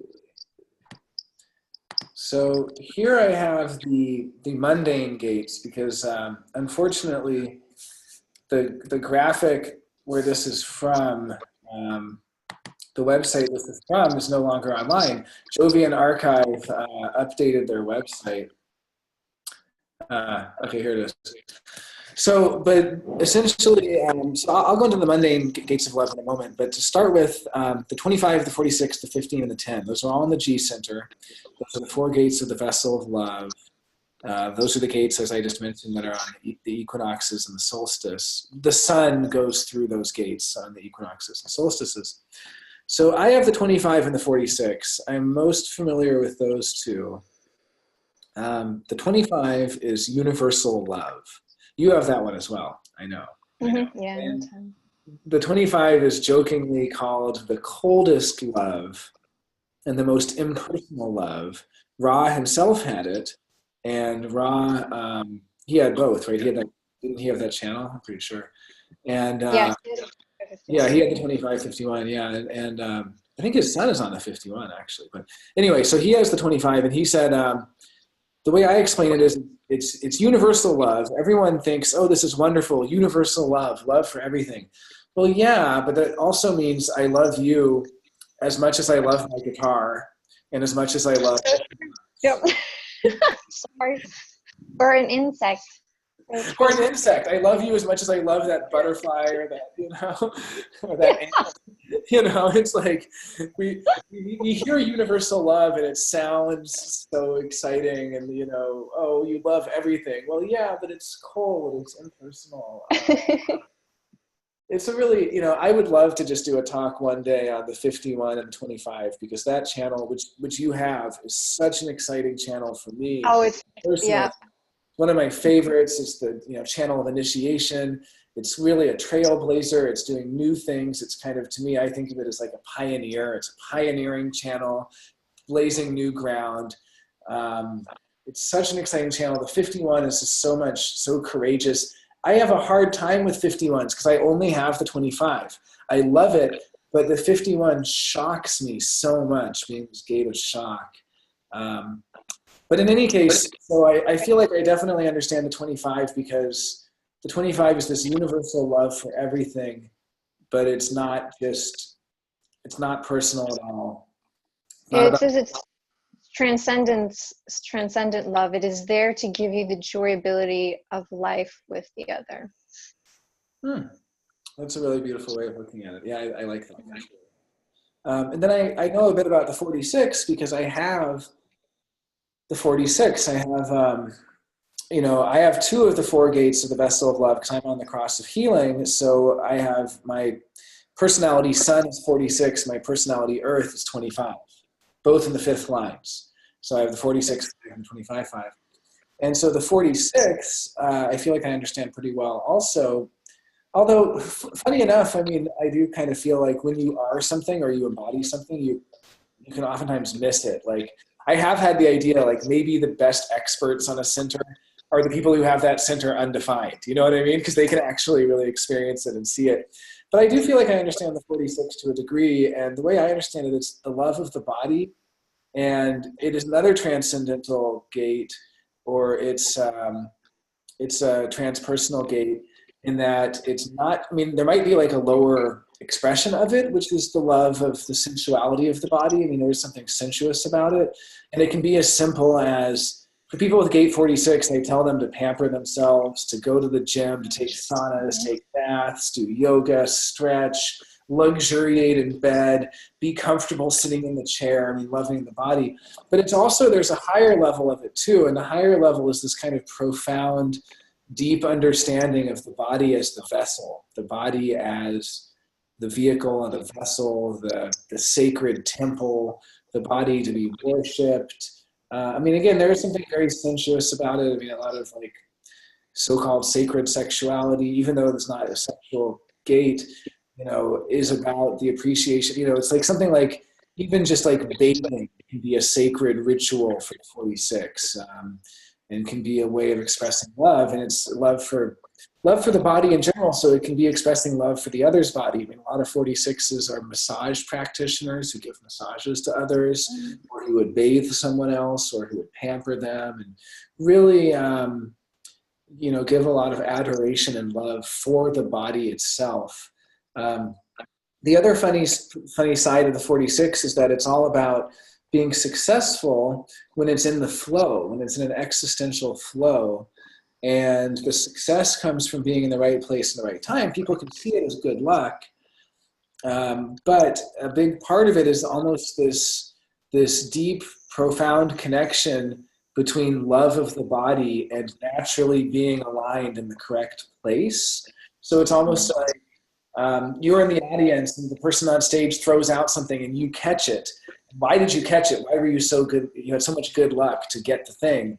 Well, it's because of all the people in the room. If you have the 46, you're positioned in the room in the place most comfortable for your body. You know, you're going to naturally position yourself where your body's comfortable. You're going to naturally appreciate, you know, the comfortable chair if you like to sit, or the comfortable place to stand if you like to stand. So it's just this kind of deep connection, but it's all about love of the body. The 15 is the, oh, sorry, go on. Was something that Ross said. He said about that, he said it's not about the physical connection to somebody else's body, but the miracle that happens when you leave the body together. I think that's really good. Oh, that's beautiful. That is beautiful. Yeah. Yeah. Yeah. And then, yeah. And then with the 25, he actually said that, okay, maybe it's impersonal, but he actually said it's romantic love because it's individual. Oh, Yeah. okay. Yeah. Oh, I can see that. I mean, and there is it's something that needs to be initiated love on the transpersonal. Yeah. Anyway. Initiating love. That is kind of beautiful. I mean, I could see something about, yeah, it is an individual. It's like the first love, and then it goes to the 15, which is the love of humanity, right? Anyway, yeah. Yeah, and the other thing is the 15 is a logical love gate. So how funny is that? It's, you know, the 4 love gates. We have the individual 25. We have the abstract, the 46, which is all about having experience, the experiential. And we have the 15 that's logical, and then the 10 that's integration. So it's a nice mix. There's no tribal transpersonal love gates. But, in fact, there's no tribal gates to the G center. How funny is that? The G center, the tribe doesn't connect to it. Which I guess is another kind of profound bit of wisdom, that your individuality is not recognized by the tribe. You know, the tribe can't connect. So yeah, so the 15, the love of humanity. You know, I don't have a ton to say about that one, other than, yeah, it is logical. It's I know a bit about the 15-5. It's in its own rhythm. It is about having a rhythm. I don't fully know much about the 15 other than the love for humanity being its keynote. The 15 is an interesting one for sure. Yeah. Mm-hmm. Do you want me to look at the notes? Please, yeah. Okay, it says, have to live out love, but have to live it out through the form that was given to us as humans, right? Is the love of humanity. The love of being human, basically, right? The politician. Serves a larger purpose to keep the savage, oh, that's not nice, bastards, from killing each other. You know, you set up a school, give them rules, proper support, and moral development, right? It is telling you how you should love in your form, being human. And then we have to get to that love logically, collective, trying to stop wars, etc. Okay, so that's, yeah, loving being in the Constitution, you know. And just because they care about humanity doesn't mean if they care about you specifically, right? Yeah, all these impersonal ones, that is kind of part of it. Like, yeah, I feel like even like the 46 is the same kind of theme where, like, yes, we can experience, you know, the transcendence of form together, but it's still a little bit impersonal. Yeah. I'll let you continue. Okay. Anyway, Yeah.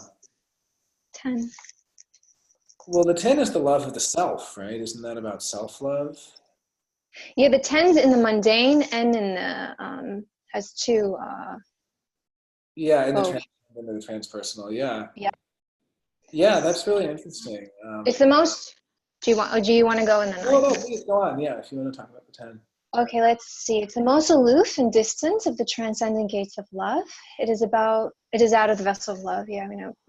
Okay. It is the most deepest individual, melancholic, self-absorbed aspect you can find. That's wonderful. That's just. It's really drawn into the personal because they are not absorbed. They are too absorbed in themselves. Um, let's see. Let's see. Because they're both transcendent and mundane, there's eternal confusion between the two. Okay, so it's not about everything. It is not about humanity. It's not about the body. It's about being in the world, right? Yeah, and it's the love of being. Well, I know this one well anyway. I don't even know where I'm looking at the notes, but it's the love of being. Well, I think I see it's like the love of self, but it's also the love of being alive in the world, right? Like it's all this, you know, the beauty of being, you know, in the world. And I mean, that's the thing. If you're being yourself, it's like, oh, life is so beautiful. You know, you see the beauty, and that's how I see it. If you're not being yourself, it's like, I hate life, you know, it sucks, you know, people are terrible, you know, everything, life just sucks, you know. It's same thing, like it's self-love. It's like self-love, or you go into self-hate. Oh, that's a really good point. That makes sense. It's, yeah, It's seeing the ugliness, but loving being in the world anyway. I Okay. mostly know of Gate 10. I mean, Gate 10 is the treading on the tail of the tiger, and I mostly know it not with its love keynote, but just with its keynote of behavior. You know, I know it's in Capricorn. I think of it as a kind of a, you know, it's about knowing how to behave in different situations, knowing how to act in different situations. But it is interesting. I guess it is about being yourself too. I mean, it's interesting to kind of synthesize those two. And I know you have this gate as well. You have the 57. Yeah, that's why I know. Oh, and, yes. And then didn't Ra, so Ra had the 10-1, I think. And did he have the 50? He must have the 57 also. Yeah, so I think. Yeah, he has the 1057 as well. Yeah, that's right. That makes sense. So it's not about fixing the world, right? It's not the collective. It's not about fixing it. It's not about let's go operate, you know, this way or in that way. It's about the most difficult surrender of all, to surrender to the precariousness of life. One moment you have everything, and the next is taken away. There are moments of love and then losing it, etc. This is my world, and I accept it, accepting everything and everyone, each being as black and as white. And to accept the world is to accept the truth. We do not control it. This is the world this is the world, and it is wonderful. Or this is the world through the not self, and I hate it. Right? Yeah. Yeah, no, that's really good. It's deeply, yeah, okay. It's not looking for anybody else, does not want anybody else. Yeah, it doesn't need anybody else. But on the mundane level, the person with this gate is waiting to discover love of themselves through the other. Oh yeah, that's another thing too. You're finding like love through the other. That's why when someone else says to you, I love you, it makes you feel good. Okay, because you're finding it through kind of the other person. Oh, I can see. But that's the not self though, really, yeah.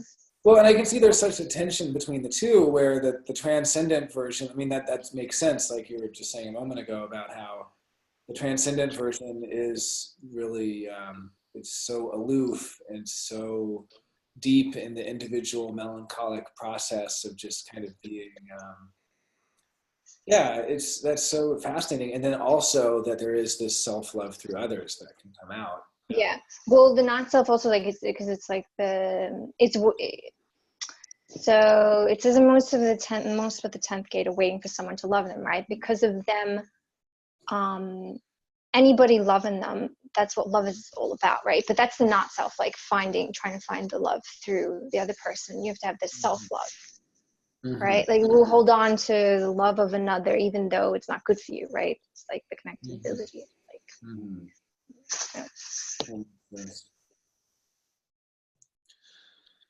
So I see gate 44 here. I don't know a ton about that. The keynote is successful love. And that one is a tribal love gate that's on the 4426 channel, the channel of surrender. I always think about that channel as being connected to material resources.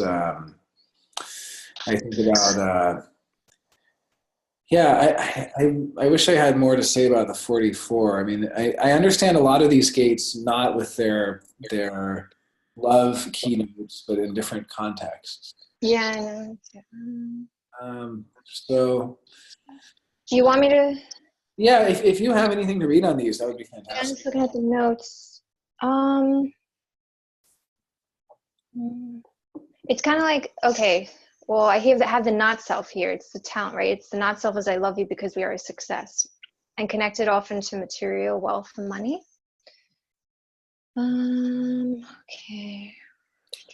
Well, that makes sense for that one, yeah, because the 26 is kind of it's kind of the money maker, the talent, and the 44. So the 44-26 is a really interesting one because the 26 is like the ego that can be like the salesperson or kind of. I have the 26. So the 26 I always think of as kind of smarmy and charming and you know, Ra calls it the great bullshitter. That he said if you have gate 26, anytime you think of something to say, the first thing you're going to think of to say is something that the other person wants to hear.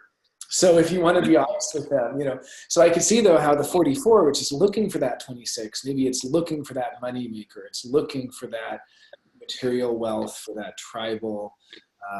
Maybe they would be landowners together, or maybe they would, yeah, it's an interesting and successful love. That's where you get power couples. I'd be curious about finding these power couples if they have a 44 in them. But okay, so material love, tribal love. I mean, you have gate 40. Gate 40 is a love gate also, unless you have anything else to say on the 44. I don't have anything else on the 44. So gate 40 is another one that I don't know a ton about in its love keynotes. I mean, I know quite a bit about the 40 in terms of the cross of planning, or I know about it in the mystical way. But, so the keynote I see here is called Earning Love. And I wonder if it's almost a denial gate of some kind. It's kind of like, I'm doing all this for you kind of thing, or like, right, it says I'm doing all this so you better love me. Yeah, no, I remember Ra talking about it. Ra actually is audio, and because he has negative. Yeah. No, he has the 40, and he was saying exactly that. Sorry to interrupt, but it totally clicked that I'm doing it for you. That he even said, it is basically like, yeah, like don't you see how much I'm doing, like for for his family, or don't you see how much I'm doing, or even for all you listeners out there, like don't you like. Yeah, you will love me because I'm doing so much for you. I mean, maybe that's the not self, because is that the not self or is that the self? Because here it says you do it though because you do it, because it's the willpower in you to take care of maybe. Oh, and yeah, then maybe it would be the not self theme of just kind of like, I mean, it sure sounds like it to be kind of, or maybe it's that binary, like either it will express itself as I'm doing this for no reason, simply because of my willpower, to persevere, versus earning love in the sense of I'm going to earn your love by doing so much for you. I'll bring home the bacon. I'll be the breadwinner.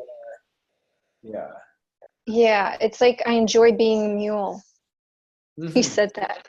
Ross said I enjoy being a mule. That's kind of thing. The gate of deliverance of provider, right? The ultimate. Oh, the ultimate. Oh, maybe you meant the alternative is just respect. The ultimate? I don't know. Okay, sorry. So we're not doing good on that one. No, I can see it being a provider, though. That makes sense. And it is in that tribal area. And so I have gate 58. This is kind of like a game of Go Fish. I have 58. That's an interesting one. Oh, wait, I'm going to interrupt you because it says if you don't have anyone to work for, there is no willpower, right? So maybe willpower is driven by love. So if there's no love, there's nothing to do. Oh, that's really interesting. Yeah, because you have defined ego, and then you have the 40 and the 51.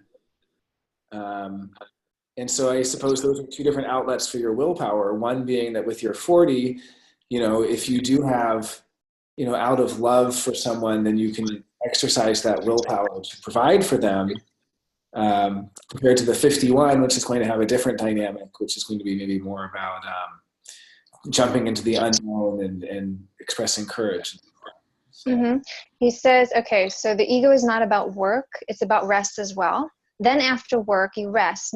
Now you take care of me, the tribe, right? So it's kind of like I work for you, you know, that's my love, you know, now, so, but you have to have somebody to love. If you don't have somebody to love you, you have no one to work for, no willpower. Willpower driven by love. Yeah, if there's no love, there is nothing to do. I'm doing it for the world. Oh, now I remember this. Okay, that I'm doing it for the world is kind of, that reminds me. Yeah, it's like kind of like, yeah, and it kind of has that, I know a lot of people before you like that.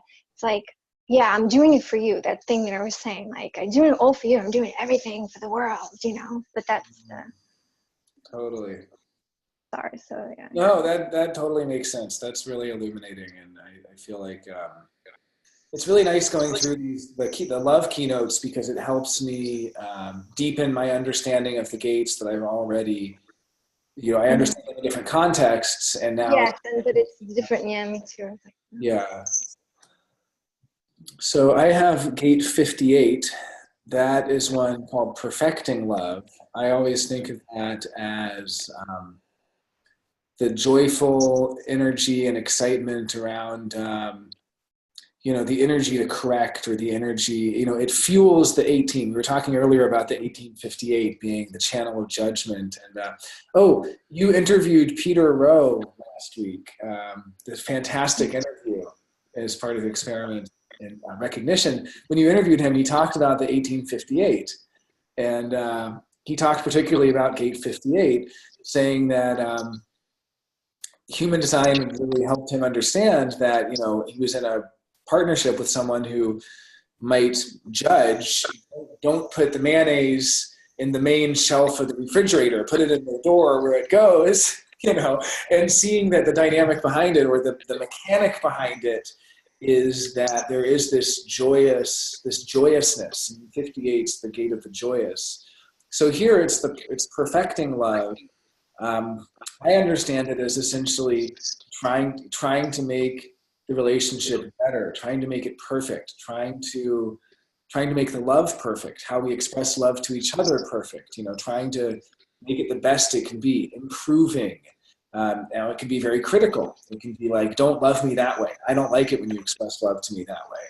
And I failed when I tried to express love to you this way, so I'm not going to do that again. I'm not going to make that mistake again. You know, it's logical. So it's looking for patterns, it's practicing, it's predicting. Can be very critical. I mean, I could even imagine it as fueling the sort of, I love you, so I'm going to criticize you or tell you how you could be better. You know? Yeah. It could be. Yeah.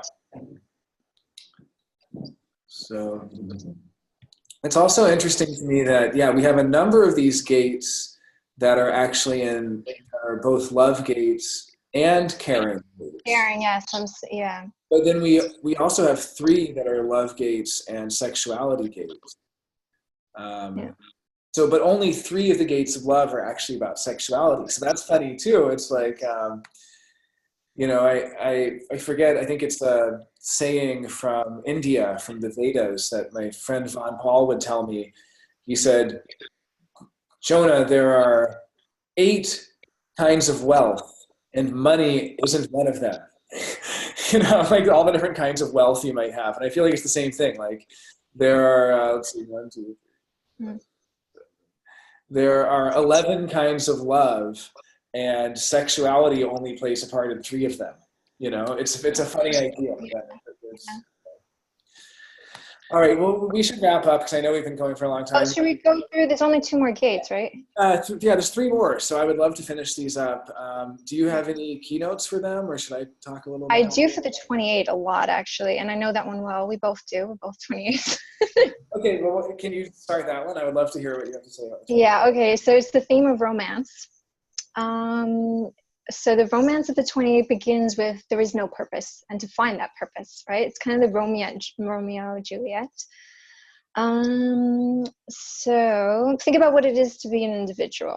I'll just read what he says. It means you have to be in the mood. You have to find passion. It means that you have to be able to express your own unique creativity. And it means that love isn't love unless it makes you sad. So it is a love that can make you melancholic. So, let's see. It's the love that struggles for purpose. If there is no struggle, there is no love. If there is love, there must be struggle until there is purpose. For the not self, here is where romance and sadness become depression and suicide. Romeo and Juliet, right? I can't have you, so there's no purpose. Okay. Okay, so it has pain in it because the 28 gate, okay, so it's very profound. Let's see. It's about recognizing that the only way we are ever going to be freed of fear is through purpose, right? We know that. Okay, so it's the gate that says I can only find that purpose through love with the other. Yeah, like it's not so enough. It's difficult to see that the person is telling, telling you, okay, let's see. It's difficult to see that the person telling you a jerk loves you. Yeah, it's hard to accept that the struggle you are having is actually the reality of your love. It can be dangerous. The struggle makes it worthwhile, right? So you can get, I guess, you get involved with like people just because, you think it should be a struggle and they're not correct for you.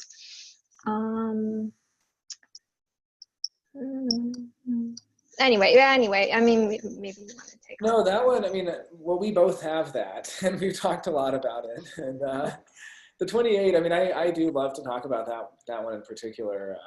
And it is always striving. I mean, we talked about it a little bit when we were going over the caring gates, but yeah, it's striving for a higher purpose. It's striving.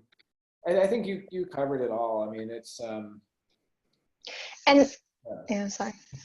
And the 28, something we didn't mention, that we said that was very important, a lot of people don't know, is like the 28 and the 38 takes the integration and brings it into like individuality. If there's a 28 to 38, it makes an individual. So it takes that at that self-preservation. It's like, okay, and it brings it into the caring of, Yeah, that's a great point. Like Ra himself had integration circuitry, but he didn't have the 28-38.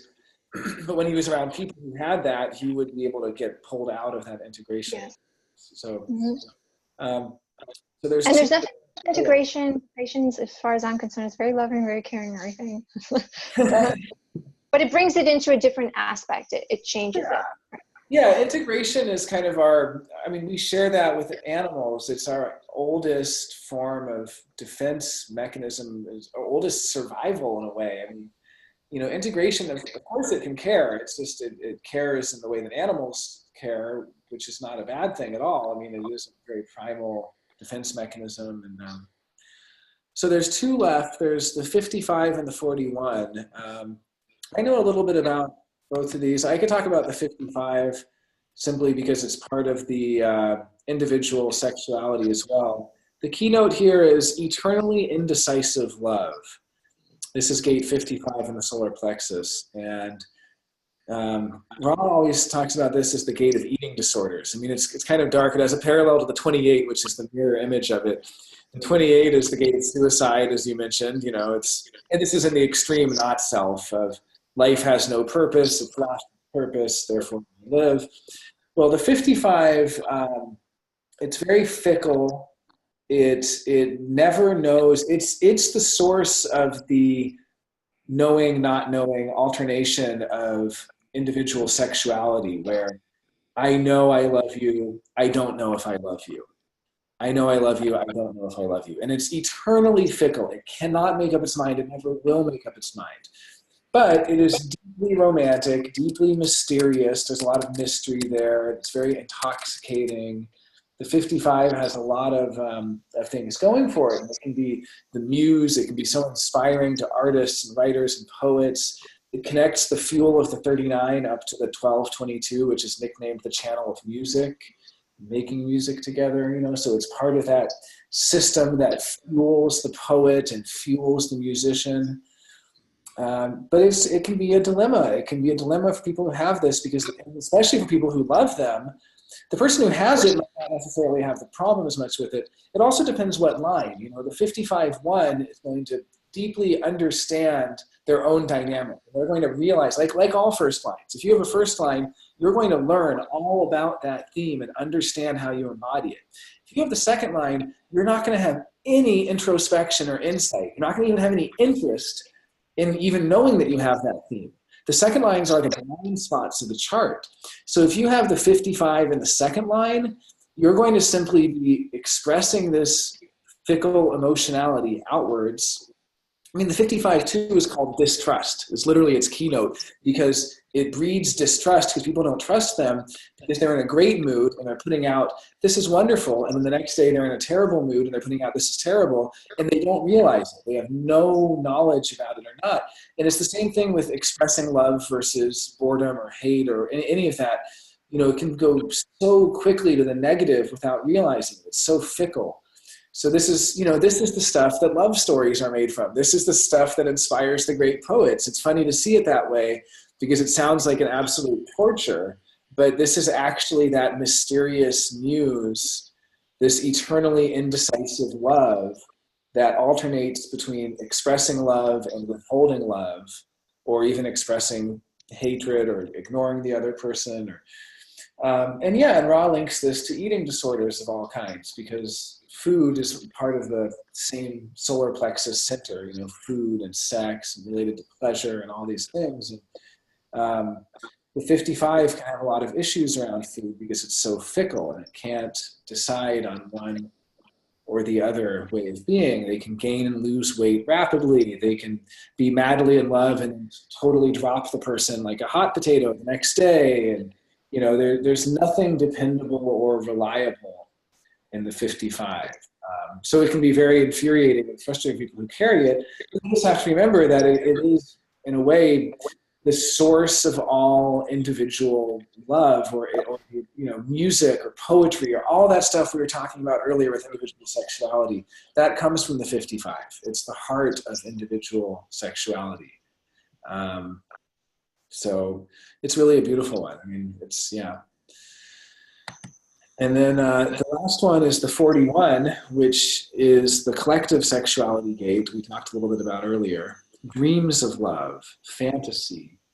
And the 41 is the fuel for the entire human experiential way. It's the fuel that causes us to yearn for new experiences and to leave home and leave town and go to a new place we've never been before and meet new people, to go on adventures, you know, to see things we've never seen before and go places we've never gone before. This is the 41. This is the, you know, the 41 is fantasy, but it's in the root. It's adrenalized fantasy that acts as a pressure and a fuel to motivate us to do things. So it's not just idle fantasy. It's not fantasy that's never acted on. It's fantasy that actually guides us to do things. So it's, you know, with love, it's fantasizing about love. It's fantasizing about being with the person. It's fantasizing about having all different kinds of experiences with them and everything you'll do with them. Dreams of love. It's 41. Mm-hmm. Just something here on the notes on that one. He said this is about the love of dreams, right? Love is an experience, and love is an experience that includes sex. So love and sex for the 41 from the beginning are bound together. The 41 then infects all other forms of love. Only the 41 gate says that love and sex are together. It is always in there. That's quite weird, yeah. Yeah, well, and that makes sense being in the collective too. And like we saw, like it's the root of that whole stream, which is kind of the most sexual of the sexual streams, the collective. Yeah. And can I just read out something going back to, because I think it's really beautiful, about the 28 on the love gate of 28, that he said, so we're going to struggle to find purpose through love, and out of it comes the miracle. Out of that comes the special experience. Out of that comes the purpose that belongs to the binary and not the single unit. And the magic that is possible in the awake 28 is that they can bond without losing their individuality. After all, when you come together in individuality, the goal is empowerment, each empowering the other. Empowering each other to find purpose together is a byproduct of that. It is not about giving up the individuality, and this is the mystery that the 28 brings. But you see, the not-self gets scared because it looks like they're just looking for a fight. It looks like they're just saying those things to see what happens.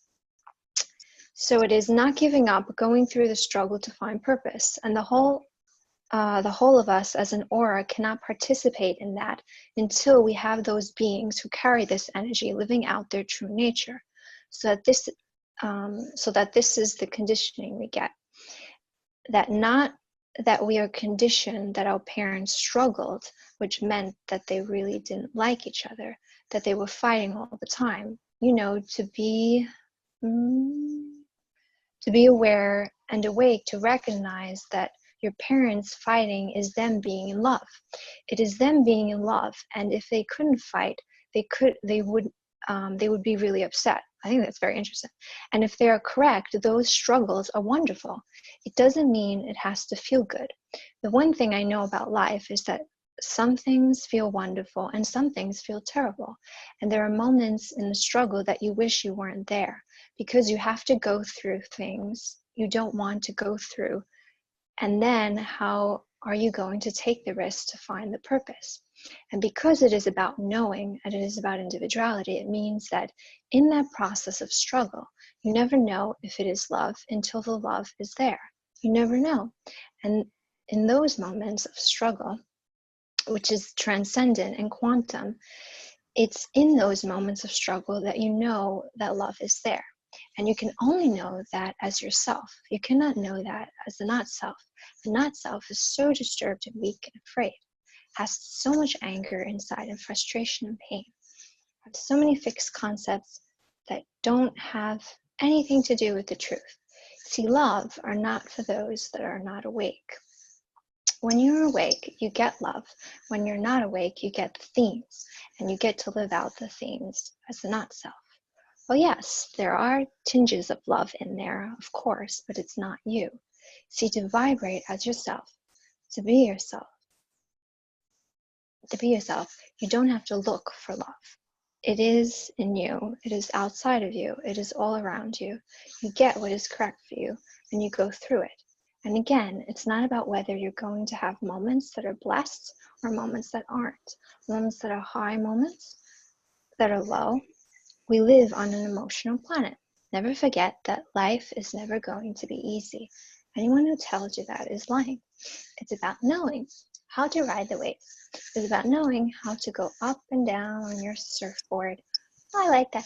Along the way of life, because that's what it is. And when you're correct, there is no pain in that.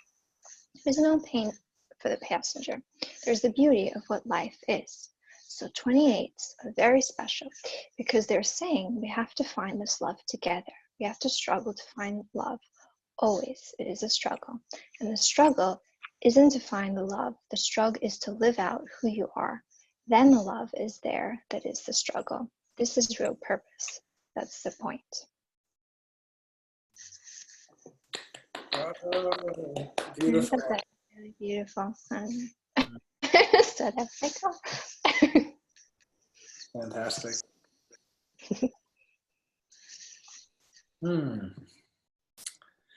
Well, thank you so much for having me today. It's been really wonderful. Oh, thank you. Yeah. Fantastic. That was really, really good, actually. Is there anything else that you want to? No, I think that's a perfect. I loved hearing what you read about the 28, and of course, hearing that myself, as I know you do, it speaks to me. And so thank you so much. Yeah, thank you very, very, very much for this.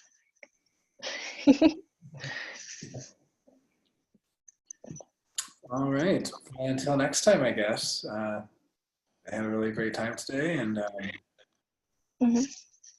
yeah, thank you for organizing this. I've been really enjoying your interviews, and be happy when I can be a part of it as well. Thank you. Bye.